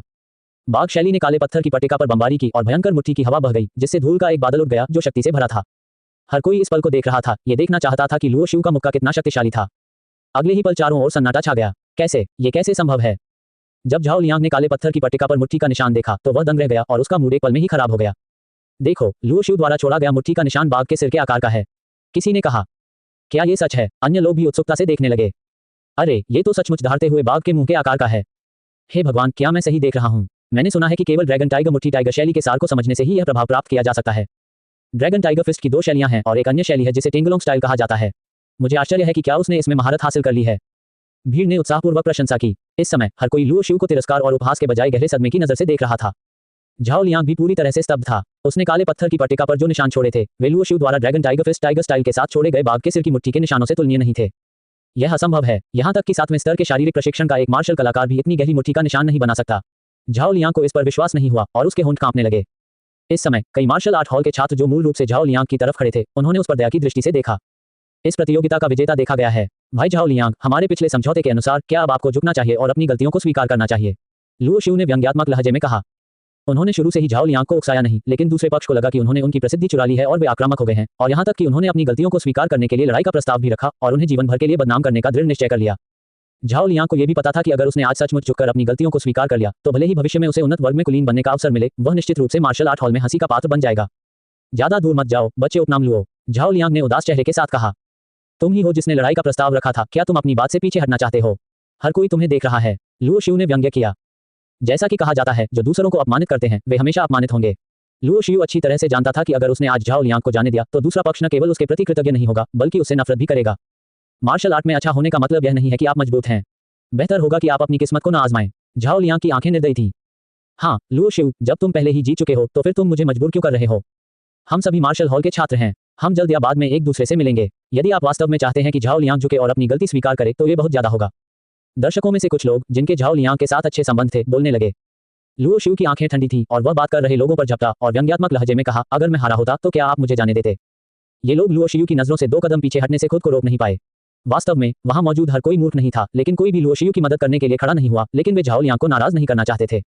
मैं आपको नष्ट कर दूंगा। जब लुओ शियू उन लोगों को डरा रहा था तो उसके सामने खड़े झाओ लियांग ने अचानक एक क्रूर चेहरे के साथ हमला किया। उसकी भुजाएं 2 अजगरों की तरह थीं जो एक दूसरे से उलझी हुई थीं और उसकी आंतरिक ऊर्जा चल रही थी। उसकी ताकत में एक चतुर शक्ति थी। यह एक और तीसरी श्रेणी की मार्शल आर्ट है, डबल पायथन फिस्ट। हालांकि यह लुओ गुआंग फिस्ट जितना शक्तिशाली नहीं है, लेकिन यह बहुत तेज है और इससे बचाव करना मुश्किल है। वह झुकने और अपनी गलतियों को स्वीकार करने के लिए दृढ़ था, लेकिन जब तक वह लुओ शियू को अपंग बना सकता था, भले ही वह दूसरों द्वारा तिरस्कृत हो, यह उसके जीवन के बाकी हिस्सों के लिए अपना सिर नहीं उठा पाने से बेहतर होगा। लुओ शियू को उम्मीद नहीं थी कि झाओ लियांग इतना कपटी और क्रूर होगा। प्रतिद्वंद्वी का हमला सीधे उसकी कमर पर गया। अगर उसे सच में चोट लगी होती तो वह मर नहीं तो अपंग जरूर हो जाता। टेंगलोंग स्टाइल, दहाड़ते हुए लुओ शियू ने अपनी आंतरिक ऊर्जा को चरम सीमा तक फैलाया, छलांग लगाई, महत्वपूर्ण बिंदुओं से बचते हुए अपनी भुजाएं फैलाईं और उसका शरीर एक तैरते हुए ड्रैगन की तरह था। उसकी मुठ्ठियां पीछे की छवियां छोड़ती हुई झाओ लियांग की ओर जोर से टकराईं। झाओ लियांग का चेहरा बदल गया। उसे उम्मीद नहीं थी कि लुओ शियू वास्तव में महत्वपूर्ण क्षण में उसके हमले को चकमा दे सकता है और यहां तक कि पलटवार भी कर सकता है। उसने जल्दी से अपनी चाल बदली और उसके हाथों के बीच एक हल्की रोशनी चमक उठी और उसने अपनी सबसे मजबूत मार्शल आर्ट लुओ गुआंग फिस्ट का प्रदर्शन किया। टकराना। दोनों व्यक्तियों की मुठ्ठियां आपस में टकराईं और देखने वाले लोगों को अपने गालों पर तेज हवा का झोंका महसूस हुआ। झाओ लियांग का शरीर कांप उठा और उसकी मुट्ठी से तेज दर्द निकला। उसका खून खौल रहा था और उसे लगभग खून की उल्टी आ गई। घुटने टेकना। तभी लुओ शियू ने आगे बढ़कर उसे पकड़ लिया। झाओ लियांग की पहली प्रतिक्रिया उसे रोकना था, लेकिन उसकी दोनों भुजाएं चेतना खो बैठी थीं और आज्ञा का पालन नहीं कर रही थीं। लुओ शियू की हथेली उसकी आंखों में बढ़ती रही और उसके माथे पर जोर से दबा। उसके शरीर में एक बहुत बड़ा बल जुड़ गया और फिर उसके घुटनों में तेज दर्द हुआ, लेकिन लुओ शियू के पैर की उंगलियों ने उसे लात मार दी। एक झटके के साथ वह सीधे जमीन पर घुटनों के बल बैठ गया। एक आदमी को ईमानदार होना चाहिए और हार स्वीकार करने के लिए तैयार रहना चाहिए। लुओ शियू के चेहरे पर कोई भाव नहीं था और उसने सीधे झाओ लियांग के सिर को दबाया और उसे जोर से जमीन पर पटक दिया। उसके शरीर पर दर्द उसके दिल में अपमान की तुलना में बहुत कम था। झाओ लियांग इतना क्रोधित था कि उसके मुंह से खून बहने लगा और वह वहीं बेहोश हो गया। कच्चा URL। हमारे बारे में हमसे संपर्क करें। DMCA की नीति गोपनीयता नीति उपयोग की शर्तें। कॉपीराइट सर्वाधिकार कॉपीराइट 2022 WTR योजक चिन्ह lab.com V1.5.8 मार्शल दाओ महान सम्राट अध्याय 6 WTR लैब अध्याय 5 WTR lab WTR LAB WTR lab. Martial दाओ महान सम्राट #1 जीवन और मृत्यु मोती 0.02% #8 अध्याय 8 शारीरिक कौशल की महान महारत। पूरी जगह फिर से सन्नाटा छा गया। किसी ने नहीं सोचा था कि अंतिम परिणाम ऐसा होगा। लुओ शिउ की नजर वहां मौजूद सभी लोगों पर पड़ी, फिर उसने ठंडी सांस ली और चला गया। भीड़ ने अपने आप ही रास्ता बना लिया। इस समय किसी की हिम्मत नहीं हुई कि लुओ शिउ के सामने सड़क रोके। प्राथमिक कक्षा का ये लुओ शिउ तो सचमुच एक विचित्र व्यक्ति है। मैंने सुना है कि कुछ लोगों की मार्शल आर्ट प्रतिभा बाद में विकसित होती है, लेकिन उन्होंने बहुत कुछ संचित किया है और उनकी ताकत में तेजी से सुधार हुआ है। उसने बस सबको घूर कर देखा, जाहिर है चेतावनी के साथ, भाइयों भविष्य में सावधान रहना और इस बच्चे को नाराज मत करना। झाओ लियांग पूरी तरह से खत्म हो चुका है। इस बार उसने अपनी प्रतिष्ठा स्थापित करने के लिए खुद को पूरी तरह से लुओ शिउ के पास भेज दिया। कई लोगों ने इसके बारे में बात की, लेकिन उन्हें लुओ शिउ द्वारा दिखाई गई ताकत को स्वीकार करना पड़ा, क्योंकि मार्शल आर्ट हॉल में मजबूत ताकत पैर जमाने और दूसरों का सम्मान और भय प्राप्त करने का आधार है। ब्लैकस्टोन क्षेत्र छोड़ने के बाद लुओ शिउ अपने निवास पर वापस नहीं लौटा, बल्कि एक बांस के जंगल में प्रवेश कर गया। बांस के जंगल में कई खुले स्थान हैं और उनमें से प्रत्येक में लकड़ी के खूंटे गाड़े गए हैं, कुछ ऊंचे, कुछ छोटे, कुछ लंबे, और प्रत्येक खूंटे के बीच की दूरी अलग अलग है और वे आपस में गुथे हुए और जटिल हैं। मार्शल आर्ट हॉल में छात्र शरीर कौशल का अभ्यास करने के लिए भी इस स्थान को चुनते हैं। लुओ शिउ उछलकर लकड़ी के खंभे पर जा गिरा। आप देख सकते हैं कि प्रत्येक लकड़ी के खंभे पर समय के निशान हैं।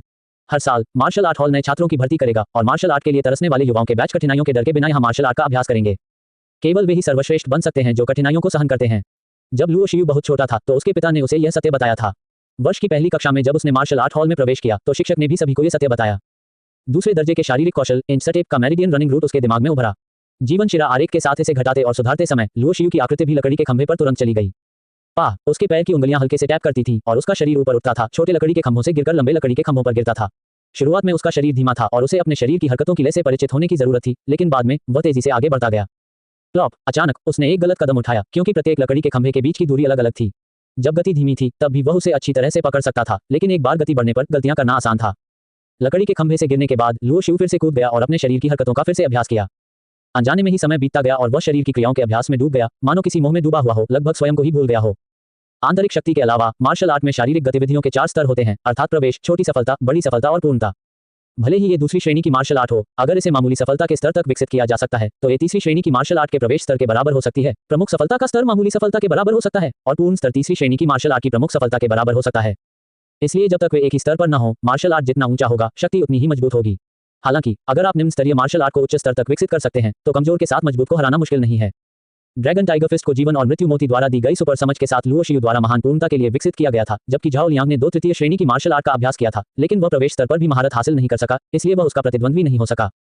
अगले आधे महीने तक लुओ शिउ कठोर अभ्यास में डूबा रहा, दिन में मार्शल आर्ट और शरीर की हरकतों का अभ्यास करता और रात में कमरे में आंतरिक कौशल का अभ्यास करके अपनी साधना में सुधार करता। इस दौरान वार्षिक मूल्यांकन में भाग लेने वाला प्रत्येक छात्र अपने भविष्य के लिए अपना सर्वश्रेष्ठ प्रयास कर रहा था। इस अवधि के दौरान झांग हाई ने कोई हरकत नहीं की है। मैंने दूसरों से सुना है कि उसने कुछ समय पहले ही बड़ी रकम से क्यूई पौष्टिक गोली खरीदी थी, जिसका उद्देश्य शरीर को परिष्कृत करने के 8वें स्तर तक पहुंचना था। आज सुबह लुओ शिउ साधना की अवस्था से जागा और अपने दिल में खुद से बुदबुदा रहा था। उनकी साधना और शक्ति में लगातार सुधार हो रहा था और उनके प्रतिद्वंद्वी में भी सुधार हो रहा था, और झांग हाई की साधना की स्थितियां उनसे बेहतर थीं। मार्शल आर्ट अभ्यास में आप जितना आगे बढ़ेंगे, यह उतना ही कठिन होता जाएगा, इसलिए आपको अपने अभ्यास को गति देने के लिए बाहरी वस्तुओं की आवश्यकता होगी ताकि आप अपने सीमित जीवन काल में सीमा को पार कर सकें। ऐसा कहा जाता है कि यदि आप जियानिटियन क्षेत्र तक पहुंच सकते हैं तो आप नश्वरता की सीमा को पार कर सकते हैं और 300 साल का जीवन काल प्राप्त कर सकते हैं। जियानिटियन के सामने क्यू हाई क्षेत्र में एक मार्शल कलाकार भी सिर्फ एक नश्वर है जो सामान्य लोगों की तुलना में अधिक शक्तिशाली है। ऐसा लगता है कि मुझे तेजी से सुधार करना होगा। जैसे जैसे वार्षिक मूल्यांकन का समय नजदीक आ रहा है, लुओ शिउ को न केवल कोई चिंता नहीं है, बल्कि वह अधिक प्रेरित भी है। ड्रैगन टाइगर फिस्ट के अभ्यास में लगातार सुधार हुआ है। हालांकि यह अभी भी महान उपलब्धि के दायरे में है, लेकिन ये पूर्णता से बहुत दूर नहीं है। केवल शारीरिक गतिविधि इंच में सुधार सबसे धीमा है, इसलिए लुओ शिउ ने खुद को और भी कठिन बना लिया। उसने कुछ कांटों को तीखे कांटों से ढंक लिया और उन्हें लकड़ी के खूंटे पर फैला दिया जहां वह शारीरिक गतिविधियों का अभ्यास करता था। इस तरह जब तक वह कोई गलती करता, वह गिर जाता और कांटों से खरोंच और चुभन महसूस करता। इतना ही नहीं, उसने खुद को सीमा से अधिक करने के लिए मजबूर करने हेतु प्रत्येक लकड़ी के खंभे को पतला भी काटा। उनके पागलपन भरे प्रशिक्षण ने हाल के दिनों में मार्शल हॉल में कई छात्रों का ध्यान आकर्षित किया है। इसे सबसे पहले उन छात्रों ने फैलाया था जो यहाँ शारीरिक प्रशिक्षण का अभ्यास करने आए थे। कुछ ही दूरी पर लोगों का एक समूह इकट्ठा हुआ और लुओ शिउ को पतले लकड़ी के खंभे पर अपने शरीर के कौशल का अभ्यास करते हुए देखा। उसके कपड़े फटे हुए थे और उन पर निशान थे। नीचे के कांटों पर भी खून के धब्बे थे। नुकीले कांटे काले और चमकदार थे। क्या यह आदमी मर जाएगा? इसमें कोई आश्चर्य नहीं कि उसकी ताकत इतनी जल्दी बढ़ गई। अगर वह इतनी कड़ी मेहनत करता है तो इतनी जल्दी सुधारना होना मुश्किल है। लुओ शिउ को मार्शल आर्ट का अभ्यास करते हुए देखने वाला हर व्यक्ति हैरान रह गया। कुछ लोग जो गरीब परिवारों से भी थे प्रेरित हुए और खुद को बेहतर बनाने के लिए कड़ी मेहनत करने लगे। लकड़ी के खंभे पर लुओ शिउ ने इंच बॉडी कौशल का अभ्यास करके छोटी सफलता के शिखर तक पहुंच गया था, लेकिन उसे स्पष्ट रूप से महसूस हुआ कि वह अभी भी बड़ी सफलता से एक कदम दूर था। वह अपनी आंखें बंद करके लकड़ी के खंभे पर तेजी से आगे बढ़ता, कभी आगे की ओर बढ़ता, कभी बगल की ओर और कभी तेजी से पीछे हटा। उसके शरीर की हरकतें अनियमित थीं, कोई नियमित अभ्यास नहीं था। यदि आप नियमित रूप से मार्शल आर्ट का अभ्यास करते हैं, भले ही आप इसे दिल से जानते हो, तो आप केवल प्रवेश स्तर तक ही पहुंच सकते हैं। केवल इसके सार और कलात्मक अवधारणा को समझने और प्रमुख बिंदुओं को समझने से ही आप मामूली सफलता के दायरे में प्रवेश कर सकते हैं। महान सफलता या पूर्णता के क्षेत्र तक पहुंचने के लिए आपको न केवल कड़ी मेहनत और समझ की आवश्यकता है, बल्कि अवसर की भी आवश्यकता है। कभी कभी प्रेरणा की एक झलक आपको मार्शल आर्ट की सीमा को पार करने और उच्चतर स्तर तक पहुंचने का अवसर प्रदान कर सकती है। मार्शल आर्ट का कोई शॉर्टकट नहीं है। प्रतिभा और योग्यता महत्वपूर्ण है, लेकिन मार्शल आर्ट का मूल और अवसर भी उतने ही महत्वपूर्ण हैं। अतीत में मैं भ्रमित था और नहीं जानता था कि मार्शल आर्ट क्या है, लेकिन जब से मैं जीवन और मृत्यु मोती के साथ विलीन हुआ, लुओ शियू ने वास्तव में मार्शल आर्ट में प्रवेश किया है। यद्यपि उसकी साधना अभी भी कम है, फिर भी उसके पास पहले से ही मार्शल आर्ट का दिल है। बड़ी सफलता। लकड़ी के खंभे पर लुओ शियू की आकृति अचानक हिलना बंद हो गई। हवा चली, बादल चले, दुनिया चली, लेकिन मैं नहीं हिला। उसने अचानक अपनी आंखें खोली, उसके मुंह के कोने पर एक मुस्कान उभरी और वह उछलकर दूर चला गया और सबकी नजरों से ओझल हो गया। वह इतना तेज है, क्या ऐसा हो सकता है कि उसका शारीरिक कौशल मामूली सफलता के स्तर तक पहुंच गया है? मैंने सुना है कि लुओ शियू ने ज़ांग बाई, वान हैश कैरेट कैरेट के उपन्यासों से 3 द्वितीय श्रेणी की मार्शल आर्ट का चयन किया है, जिनके नाम हैं यी जिनडुआन गुगोंग, ड्रैगन टाइगर फिस्ट और इंच सटेप। यी जिनडुआन गुगोंग कोई बड़ी बात नहीं है, लेकिन ड्रैगन टाइगर फिस्ट और इंच सटेप दूसरे दर्जे की मार्शल आर्ट में अभ्यास करने के लिए सबसे कठिन है। मुझे नहीं पता कि कितने लोगों ने उन्हें चुना है। इसे शुरू करना भी मुश्किल है, छोटी मोटी सफलता की तो बात ही छोड़िए। ऐसा लगता है कि पिछली बार जब लुओ शियू ने झाओ लियांग के साथ लड़ाई की थी, तो उसने जो ड्रैगन टाइगर फिस्ट का प्रदर्शन किया था, वह मामूली सफलता स्तर के तीसरे दर्जे के मार्शल आर्ट के बराबर था, जिसका अर्थ है कि उसका ड्रैगन टाइगर फिस्ट एक बड़ी सफलता होनी चाहिए। लोग लुओ शियू की वर्तमान ताकत के बारे में बात कर रहे थे। प्रमुख सफलता स्तर का ड्रैगन टाइगर मुट्ठी सभी के लिए स्पष्ट है, लेकिन शरीर कौशल मार्शल आर्ट की तुलना में अभ्यास करना अधिक कठिन है। हर कोई सोचता है कि बड़ी सफलता की संभावना बहुत अधिक नहीं है, और अधिक से अधिक वह मामूली सफलता के स्तर पर पहुंच गया है। इसके बावजूद हर कोई आश्चर्यचकित था। ड्रैगन टाइगर फिस्ट एक बड़ी सफलता थी, और भले ही वह बॉडी रिफाइनिंग के 5वें स्तर पर था, उसकी समग्र ताकत बॉडी रिफाइनिंग के 7वें स्तर के साथ प्रतिस्पर्धा कर सकती थी। बॉडी रिफाइनिंग का 7वां स्तर इंटरमीडिएट क्लास के शीर्ष मास्टर्स के बराबर है। ये बच्चा वास्तव में अद्भुत है, लेकिन चाहे वह कितनी भी कोशिश कर ले, उसके लिए झांग हाई को हराना असंभव है, क्योंकि झांग हाई रिट्रीट से बाहर आने वाला है और उसकी साधना का स्तर निश्चित रूप से तब तक शरीर शोधन के 8वें स्तर तक पहुंच जाएगा। वह इस वर्ष के मूल्यांकन में उन्नत वर्ग में प्रवेश कर सकता है। जो कोई भी उन्नत वर्ग में प्रवेश कर सकता है, वह मार्शल हॉल का अभिजात वर्ग है। झाओ लियांग और झांग हाई बिल्कुल भी एक ही स्तर पर नहीं है। झांग परिवार भी किंगयुन शहर में एक ताकत है। लुओ शियू ने शुरू में क्या सोचा था कि वह झांग परिवार के खिलाफ जाएगा। हालांकि लुओ शियू का हालिया प्रदर्शन अधिक से अधिक अप्रत्याशित रहा है, फिर भी कोई भी यह विश्वास नहीं करता है कि वह झांग हाई को हरा सकता है, जो बॉडी रिफाइनिंग के 8वें स्तर पर है। लुओ शियू अपने मार्शल आर्ट कौशल और शारीरिक गतिविधियों में निपुणता प्राप्त करने के बाद अपने निवास पर लौट आया। सापेक्ष रूप से कहें तो मेरी साधना धीरे धीरे सुधर रही है। कमरे में लुओ शियू ने भौहें सिकोड़ी। उसकी साधना शरीर शोधन के 5वें स्तर के शिखर पर पहुंच गई है, लेकिन वह 6ठे स्तर तक पहुंचने में असमर्थ रहा है। मार्शल आर्ट का अभ्यास कदम दर कदम कठिन है। पहले स्तर का 9वां स्तर स्वर्ग के 9वें स्तर पर चढ़ने के बराबर है, और प्रत्येक चरण अगले से अधिक कठिन है। मार्शल आर्ट अभ्यास की कठिनाइयां और कठिनाइयां शब्दों की तरह सरल होने से बहुत दूर हैं। विशेष रूप से हाल के दिनों में अभ्यास की कड़ी मेहनत लुओ शियू को गहरी समझ रखने वाला कहा जा सकता है। जब मेरी साधना मेरे वर्तमान स्तर पर पहुंच जाती है, तो सुधार को गति देने के लिए मेरे पास कुछ सहायक साधन होने चाहिए। अन्यथा यद्यपि मेरी साधना में सुधार किया जा सकता है, लेकिन इसमें बहुत लंबा समय लगेगा। आंतरिक शक्ति के अभ्यास में लुओ शियू कभी सुस्त नहीं रहा है, लेकिन स्वर्ग और पृथ्वी की जीवन शक्ति में सांस लेने के लिए अभ्यास चलाने से आंतरिक ऊर्जा विकास की गति बहुत धीमी है। मार्शल आर्ट अभ्यास के लिए सहायक साधनों में सबसे आम साधन अमृत और संरचनाएं हैं। शरीर को परिष्कृत करने वाले मार्शल कलाकारों के लिए प्रथम श्रेणी का अमृत भी सबसे अधिक इस्तेमाल किया जाने वाला साधन है। इसकी तुलना में संरचना और भी महंगी है, लेकिन लुओ शियू अपनी स्थिति को बहुत अच्छी तरह से जानता था। उसके परिवार को उसके पिता से हर महीने केवल 20 से 30 टैल चांदी मिलती थी, और एक प्रथम श्रेणी की क्यू पोषण गोली की कीमत आसानी से सैकड़ों या हजारों टैल चांदी होती थी। उदाहरण के लिए झांग हाई ने इस बार क्यू पोषण की गोलियां लेकर शारीरिक प्रशिक्षण के 8वें स्तर को पार कर लिया। एक एकल रिट्रीट की लागत कुछ ऐसी थी जो एक साधारण परिवार अपने पूरे जीवन में नहीं कमा सकता था। लुओ शियू अच्छी तरह से जानता था कि अगर उसने कोई रास्ता नहीं सोचा, तो उसे क्यू सागर क्षेत्र को तोड़ने और एक सच्चा योद्धा बनने में बहुत समय लगेगा। लुओ शियू ने 1 महीने बाद होने वाले वार्षिक मूल्यांकन को गंभीरता से नहीं लिया, और उसे झांग हाई के साथ द्वंद्व की परवाह नहीं थी, क्योंकि उसका लक्ष्य पहले से ही दीर्घकालिक था। कई योद्धा अपने पूरे जीवन में क्यू हाई क्षेत्र में सफलता पाने की कोशिश करते रहे, और जो थोड़े अधिक महत्वाकांक्षी लक्ष्य रखते थे, वे जियानटियन क्षेत्र के मार्शल कलाकार बनने की आशा रखते थे। लेकिन लुओ शियू संतुष्ट नहीं था। उसने जीवन और मृत्यु के मोती को एकीकृत कर लिया था, और उसके पास कई अनोखी स्थितियां थीं। अगर वह मार्शल आर्ट में उपलब्धियां हासिल नहीं कर पाता, तो उसे खुद पर बहुत पछतावा होगा। कुछ करने का समय आ गया है। लुओ शियू ने अपनी आंखें सिकोड़ लीं और उसके दिमाग में कुछ गणनाएं चल रही थीं। कच्चा URL। हमारे बारे में हमसे संपर्क करें। DMCA कुकी नीति, गोपनीयता नीति, उपयोग की शर्तें।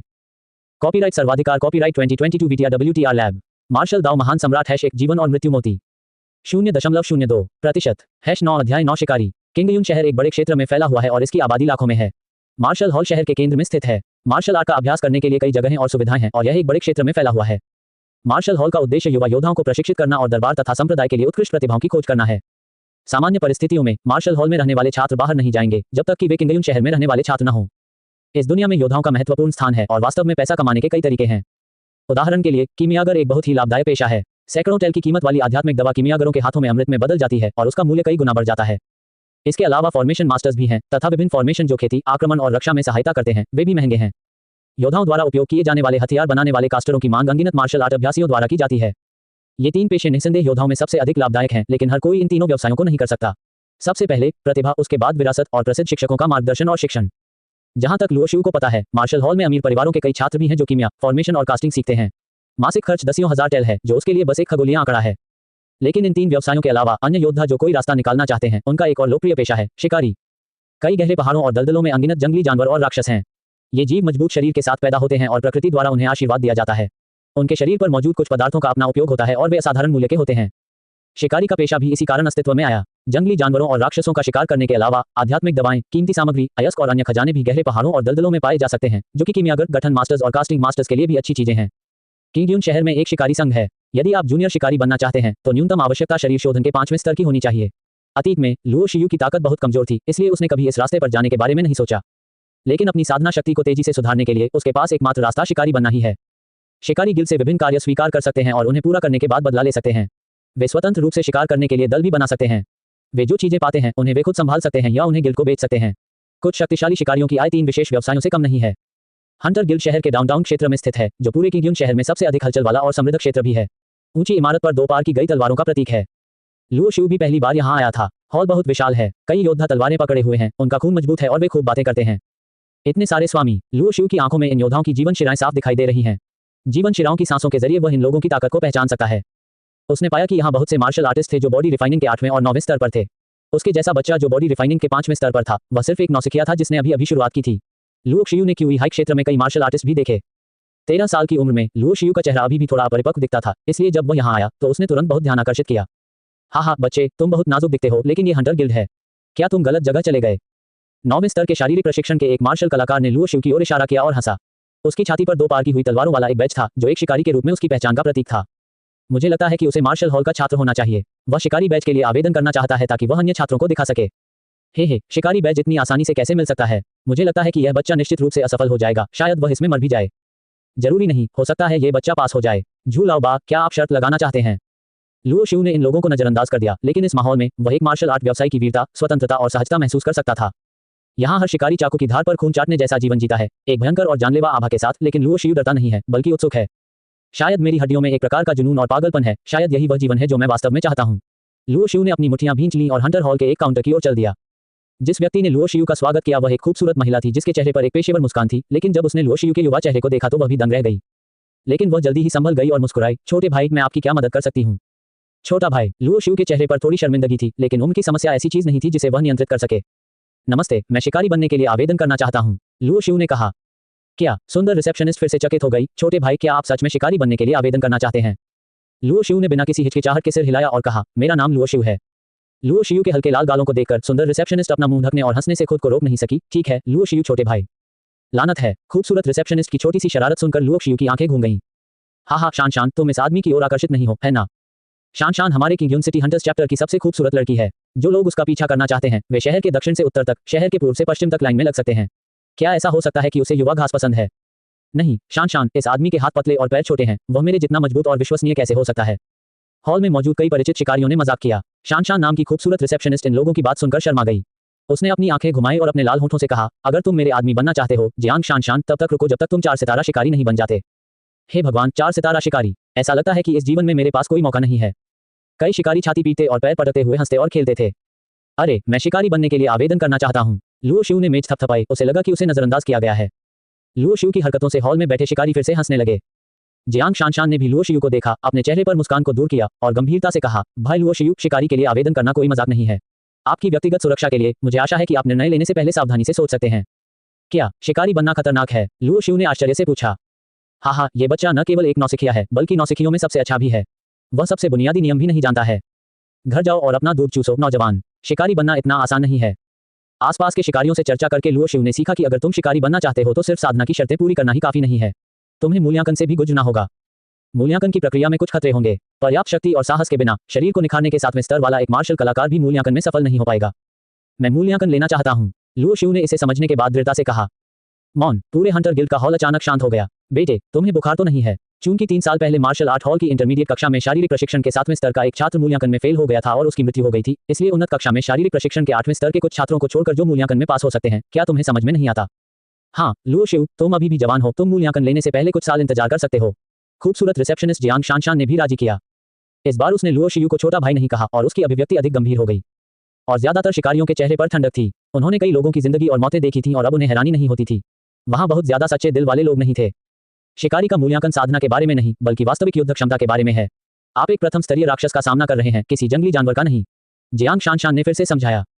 मैंने अपना मन बना लिया है। लुओ शिव की आंखें दृढ़ थीं।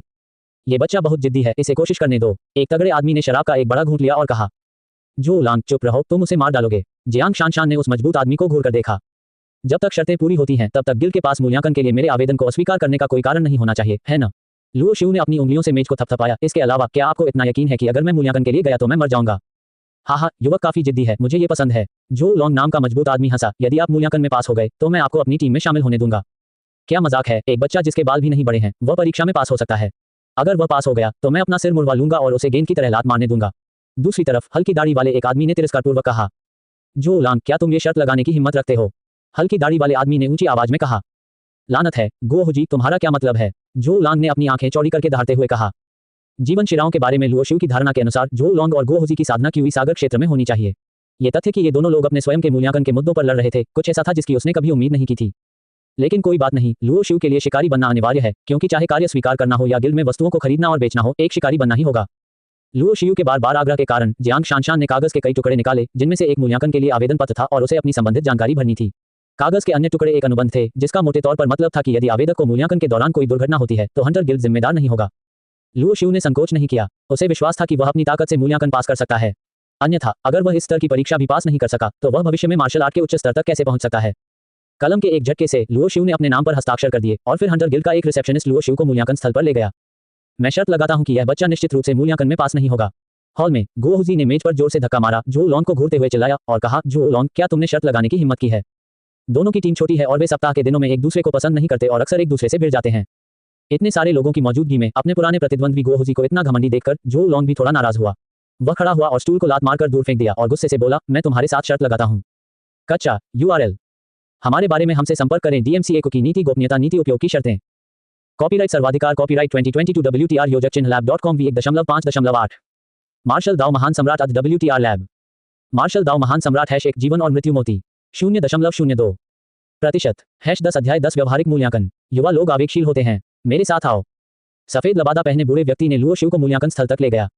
लुओ शिव ने बूढ़े आदमी की छाती पर 2 बैज देखे। एक 2 पार की हुई तलवारों वाला शिकारी बैज था और दूसरा एक बैज था जिस पर हेक्साग्राम सरनी उत्कीर्ण थी। Array master badge. लुओ शिव को थोड़ा झटका लगा। ये स्पष्ट था कि बूढ़े व्यक्ति की पहचान सरल नहीं थी। उसकी दोहरी पहचान थी। हालांकि वह बूढ़ा दिखता था, लेकिन उसकी जीवन शिराओं में जोरदार जीवन शक्ति और निष्क्रिय शक्तिशाली शक्ति थी। दोनों ओर मशालें लटकाए हुए गलियारे पर चलते हुए एक पत्थर के दरवाजे को खोलते हुए लुओ शिव बूढ़े आदमी के पीछे पीछे गया और एक विशाल कमरे में पहुंचा।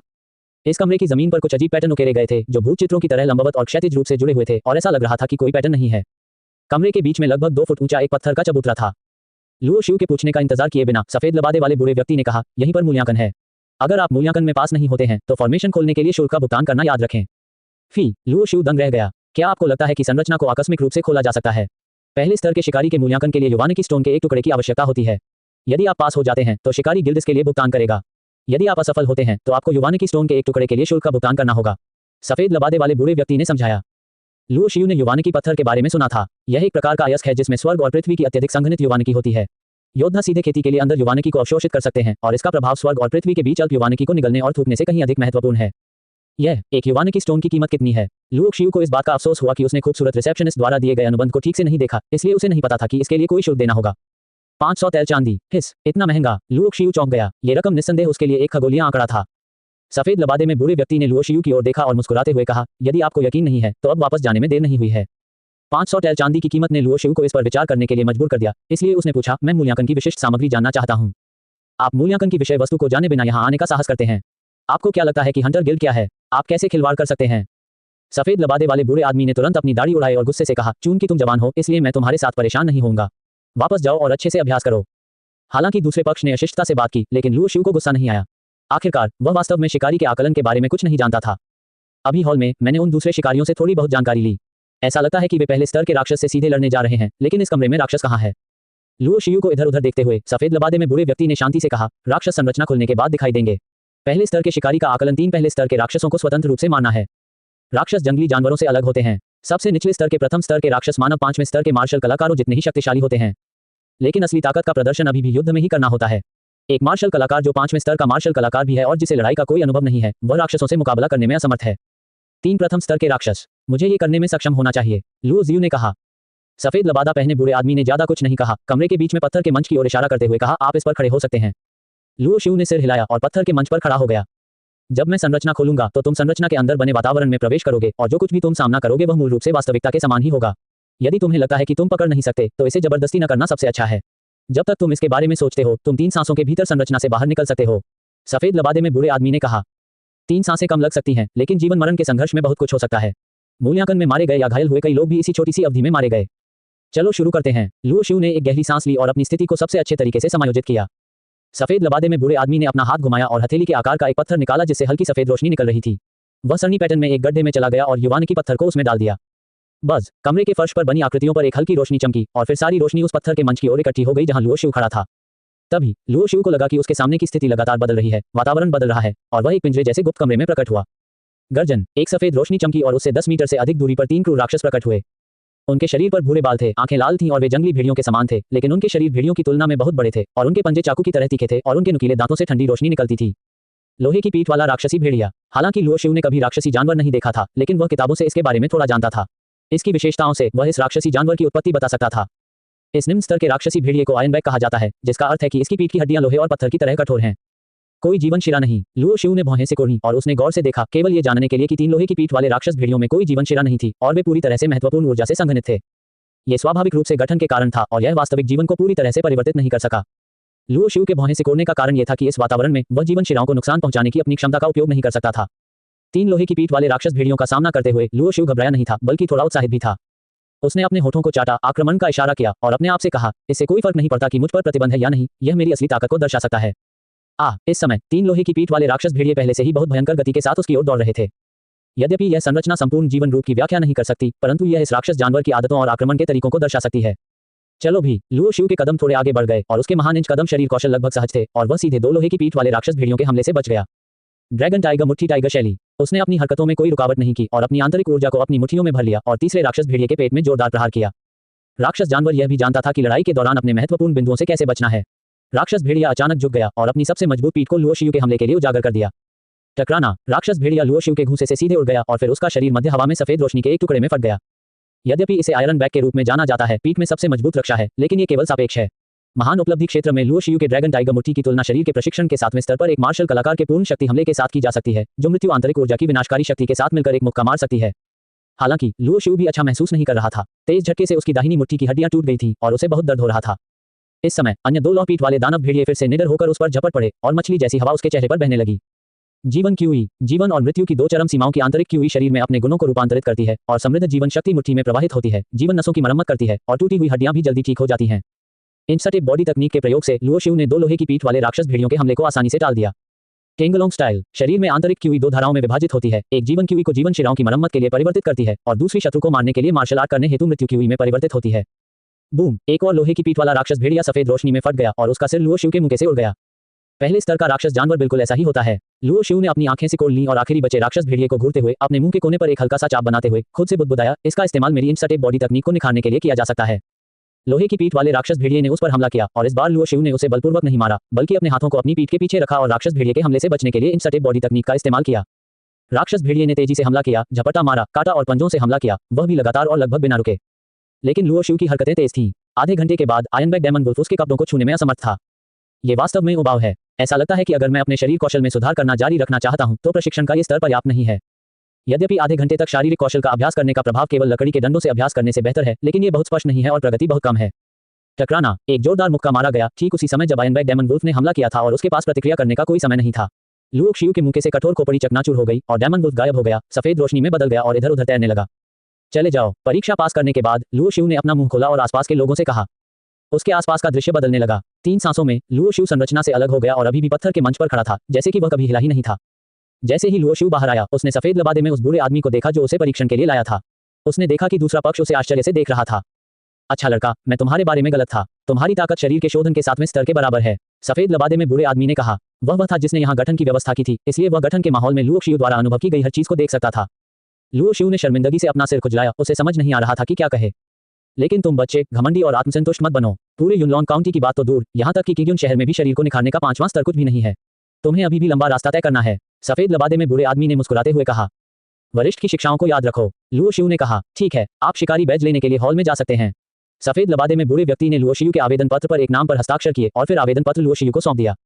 जुआंग नानटियन। लुओ शियू ने ऊपर हस्ताक्षर देखा और समझ गया कि यह सफेद लबादे वाले बूढ़े आदमी का नाम होगा। अल्पविराम। आधा घंटा बीत चुका है। लगता है लड़का टेस्ट में फेल हो गया होगा।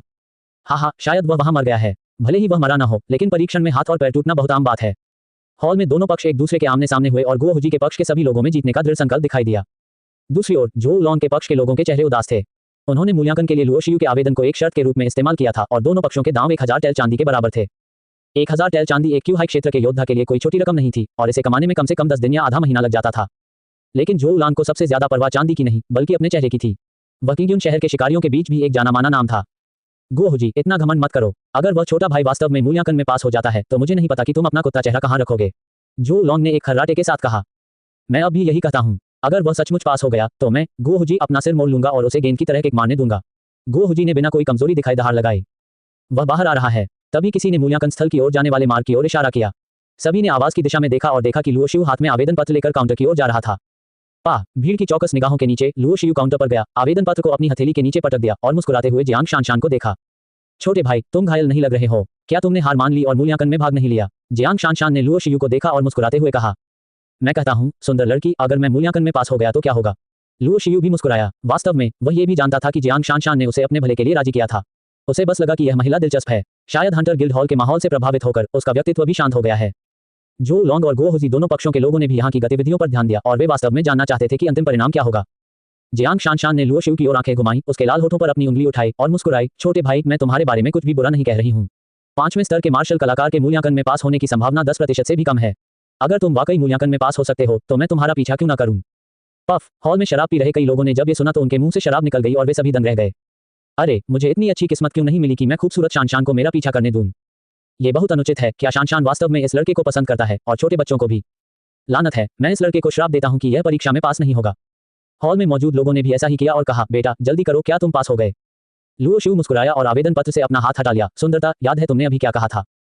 सभी की नजरें आवेदन पत्र पर टिकी थीं। 2 आकर्षक शब्द पास ने पूरे हॉल को शांत कर दिया और आप एक पिन गिरने की आवाज सुन सकते थे। कच्चा URL। हमारे बारे में हमसे संपर्क करें। DMCA की नीति गोपनीयता नीति उपयोग की शर्तें। कॉपीराइट सर्वाधिकार कॉपीराइट 2022 WTR योजक चिन्ह lab.com v1.5.8। मार्शल दाओ महान सम्राट अध्याय 9 WTR लैब 8 WTR योजक चिन्ह lab.com v1.5.8। मार्शल दाओ महान सम्राट अध्याय 7 WTR लैब।